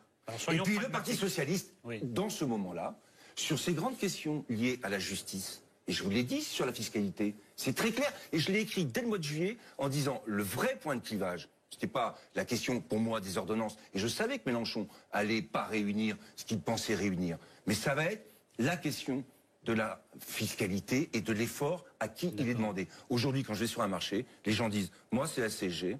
Et pendant ce temps-là, on a donné plein d'argent à ceux qui en avaient déjà beaucoup. Ben voilà. Et ben la justice fiscale, ce qui fait la justice, c'est aussi la place du Parti Socialiste. Je poursuis mon idée. Quand vous aurez été élu premier secrétaire du PS, la première échéance électorale, ce sera les élections européennes. Alors là aussi, je reprends mon idée de la pièce et des partitions et des rôles. Quelle est la position que peut occuper le PS entre Macron, qui est quand même très pro-européen, la moitié des Républicains qui est quand même pro-européen, donc vous, je sais que c'est votre orientation aussi. Est-ce que le PS a une voix originale et singulière à faire entendre dans ce contexte et sur cette thématique? Premier point, européen, oui. Si on est internationaliste, on est européen. C'est pour ça que je vous pose la question. C'est un projet post-nationaliste. C'est pour ça que la différence avec Zemmour est fondamentale. Ah, je suis d'accord. Et ça Elle est fera fondamentale. une différence politique. Premier point. Alors on est pas d'accord. barbouiner. Je suis dans l'Europe et je pourrais en sortir. Jean-Luc Mélenchon, si l'Europe fait pas ce que veut la France, on la quitte. Conséquence de la quitter. Quel a été le problème du débat qui a eu lieu au deuxième tour? C'est qu'on voit, et les Français le savent, et les couches populaires le savent. Quand moi, j'avais vu, après le Brexit, des gens venir me voir en me disant « mais on va quand même pas perdre l'euro », alors que je leur avais dit « non, en Grande-Bretagne, il n'y a pas l'euro ». Qu'est-ce qu'ils se disaient? C'est-à-dire que nos économies, qu'est-ce qui va se passer? Couche populaire par rapport à l'Europe. Donc, européen. Après, choix politique dans l'Europe. Alors là, il y a des sujets de différence. Et il y en aura un en particulier, je l'ai déjà pointé dans le texte que j'ai écrit, celui sur le budget. L'Europe aujourd'hui, après le Brexit, va avoir une grosse question budgétaire. Est-ce qu'on fait un effort? Est-ce qu'on change les règles? Est-ce qu'on construit un budget avec une ressource propre ou pas? Et cette ressource propre a un avantage, je vais le dire tout de suite à M. Zemmour, c'est qu'elle permet justement de diminuer les contributions directes des États. Et de faire en sorte qu'on ait un débat démocratique européen sur la partie qui concerne l'Europe avec un budget et une ressource européenne. Là va être le débat. Et là, à mon avis, sera la différence. Il vous a répondu. Ah oui, oui, non, mais... Alors, Jean-Christophe Cambadélis a dit que l'avenir de la gauche, d'une gauche de gouvernement, disons, ça serait d'en finir avec le jacobinisme. Est-ce que vous êtes d'accord avec ça? Est-ce qu'il faut... Alors si on en a encore sur Jacobin Girondin, c'est qu'on n'a pas regardé ce qui s'était passé. Oui, j'ai bien entendu ce qu'a dit Jean-Christophe Cambadélis. Moi, je suis d'origine provinciale, breton et sartois. Je sais ce que c'est que cette France qui est girondine. Je sais aussi ce qu'on a fait sur la décentralisation. Je sais aussi ce qui a été fait avec les réformes administratives, intercommunalité, métropole et grandes régions. Maintenant, ce qu'il faut, c'est donner du contenu et tout ça, du contenu politique. Et cet acte nouveau de décentralisation, parce qu'on a plutôt fait des actes administratifs en termes d'organisation du territoire, c'est une question qui nous est posée. C'est pas un débat à nouveau sur Jacobin et Girondin. Non. On a besoin de l'État, mais on a besoin aussi de donner beaucoup plus de souplesse au territoire. Et ça, j'en suis convaincu. Donc l'acte 2, ou 3 plutôt, de cette décentralisation qu'il faut faire, c'est d'arriver à avoir des responsabilités qui soient données aux collectivités, en partie du pouvoir réglementaire, pour pouvoir mieux répondre et mieux s'adapter à des réalités qui sont différentes selon les régions. Monsieur Le Foll, et les grandes métropoles. Et d'un certain nombre de choix qui sont à faire. Voilà comment je conçois les choses. Moi, je suis pas simplement sur un débat qui date quand même depuis Jacobin-Girondin. Je suis sur un débat sur... Il est toujours valide, hein, ce débat. Oui, hein, ouais. En partie. En partie, oui. Parce qu'à chaque fois qu'on dit ça, quand il y a besoin de l'État, il faut qu'il y ait l'État. Donc le jacobinisme ne peut pas se passer d'un État. Ah oui, ça. Et le jacobinisme, le girondisme ne peut pas se passer d'un État. Donc il ne faut pas non plus se raconter des histoires. Mais on doit avoir un axe supplémentaire de décentralisation. Donc vous voulez encore plus de foutoir que depuis 30 ans? Non, mais c'est pas un foutoir. Depuis 30 ans, la décentralisation à la mode socialiste a été une catastrophe. Non, collège, lycée, si les investissements au niveau des régions, au plus près des besoins, avaient toujours été remontés au niveau national pour pouvoir y répondre, vous croyez qu'on aurait répondu? Excusez-moi, dans les années 60, on y a répondu. Mais on y a répondu dans les années 60. Combien il y avait d'habitants en France dans les années 60? Il y avait 50. Oui, à peine. On est combien aujourd'hui? 66 millions. On n'arrête pas d'augmenter. Donc on a besoin de répondre à des besoins locaux, territoriaux, qui sont nécessaires, et penser, et d'avoir cette espèce d'esprit centralisateur pour penser que ça sera uniquement au niveau centralisé qu'on va pouvoir prendre des décisions qui s'appliquent au niveau local, c'est faire une erreur. C'est ce que fait Macron. C'est ce que fait Macron. Alors Macron, c'est la présidentialisation du pouvoir. C'est la centralisation aussi. Et c'est une centralisation. Regardez ce qui se passe, et vous verrez. Quoi? C'est pas forcément ce qui répond le mieux aux aspirations de tout le monde. Alors, Jean-Marie Le Guen... Vous êtes le premier à le dire, d'ailleurs, suffisamment souvent. Jean-Marie Le Guen aussi a dit que les socialistes devaient faire leur deuil du PS. Est-ce que si vous prenez la tête du PS, vous changez le nom? Ça, c'est une question, je l'avais évoquée déjà. Moi, je serais plutôt pour dire les socialistes. Mais ça sera une question qui sera posée aux militants socialistes, dans le cadre... Quelle différence entre les socialistes et Parti socialiste? Excusez-moi, changer de nom. C'est trop subtil pour moi. Entre Parti socialiste et les socialistes, je pense que les socialistes, c'est une vocation à ouvrir plus. Ah bon? Mais ça, c'est un show. On dit les Républicains. Oui, on dit mais les ça, écologistes. c'est ridicule aussi. Alors. Bon, mais ça, je connais. Après, vous me donnerez en veillant à l'APR, au gaullisme, qu'on disait les gaullistes. Je signale. C'est vrai, c'est vrai. Mais ça s'appelait l'UNR. Oui, mais on disait les gaullistes. Vous êtes gaullistes. Bon, voilà. Donc les socialistes. Mais après, c'est les militants qui décideront. Moi, j'ai proposé que dès la fin du Congrès, et d'ici septembre, il y a un grand débat, les assises des socialistes, et on discute de ça, et c'est eux qui décident. Vous êtes d'accord avec François Hollande? Il y a un candidat de trop entre vous et Olivier Mais moi, je ne Faure veux pas faire de commentaires sur ce que dit François Hollande. Moi, je suis candidat, point. Et j'irai avec la ligne qui est la mienne. Et ma liberté. Voilà. Je peux me mettre à commenter ce que peut dire François Hollande. Non, mais c'était Alba aussi qui disait vous êtes plus flamboyant, vous êtes plus, il est plus, comment dirais-je, percutant. Mais il était très sympathique, Alba, d'ailleurs. C'est dommage qu'il soit parti, parce qu'après, oui, après j'ai gardé que... Est-ce que c'est Alba, est-ce que vous pouvez revenir? Mais est-ce que c'est un parrainage un peu embarrassant, celui de François Hollande? Mais c'est pas un parrainage. Moi, j'ai pas besoin de parrainage. Moralement, un parrainage moral. Je suis sûr qu'il voterait pour vous. Moral. Oui. Au sens. Manifestement, c'est embarrassant. Au sens où vous êtes son candidat de raison, de cœur, de. Mais ça il va voter pour vous, de toute façon. Oui, c'est ce que je crois. Ça concerne François Hollande.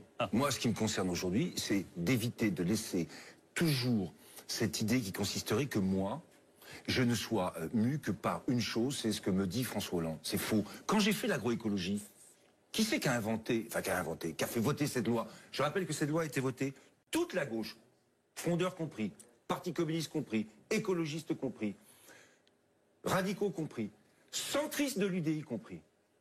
Large. Dans la loi, l'agroécologie. J'ai été appelé en disant tiens, je voudrais...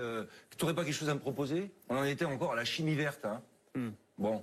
Donc je ne vais pas chercher mes idées. Et aujourd'hui, je suis libre de pouvoir me présenter sans être obligé tout le temps de me justifier. J'ai une dernière petite question à vous poser. Vous avez distribué les... Vous m'avez invité, donc c'est vous qui posez les questions. Vous êtes trop bon.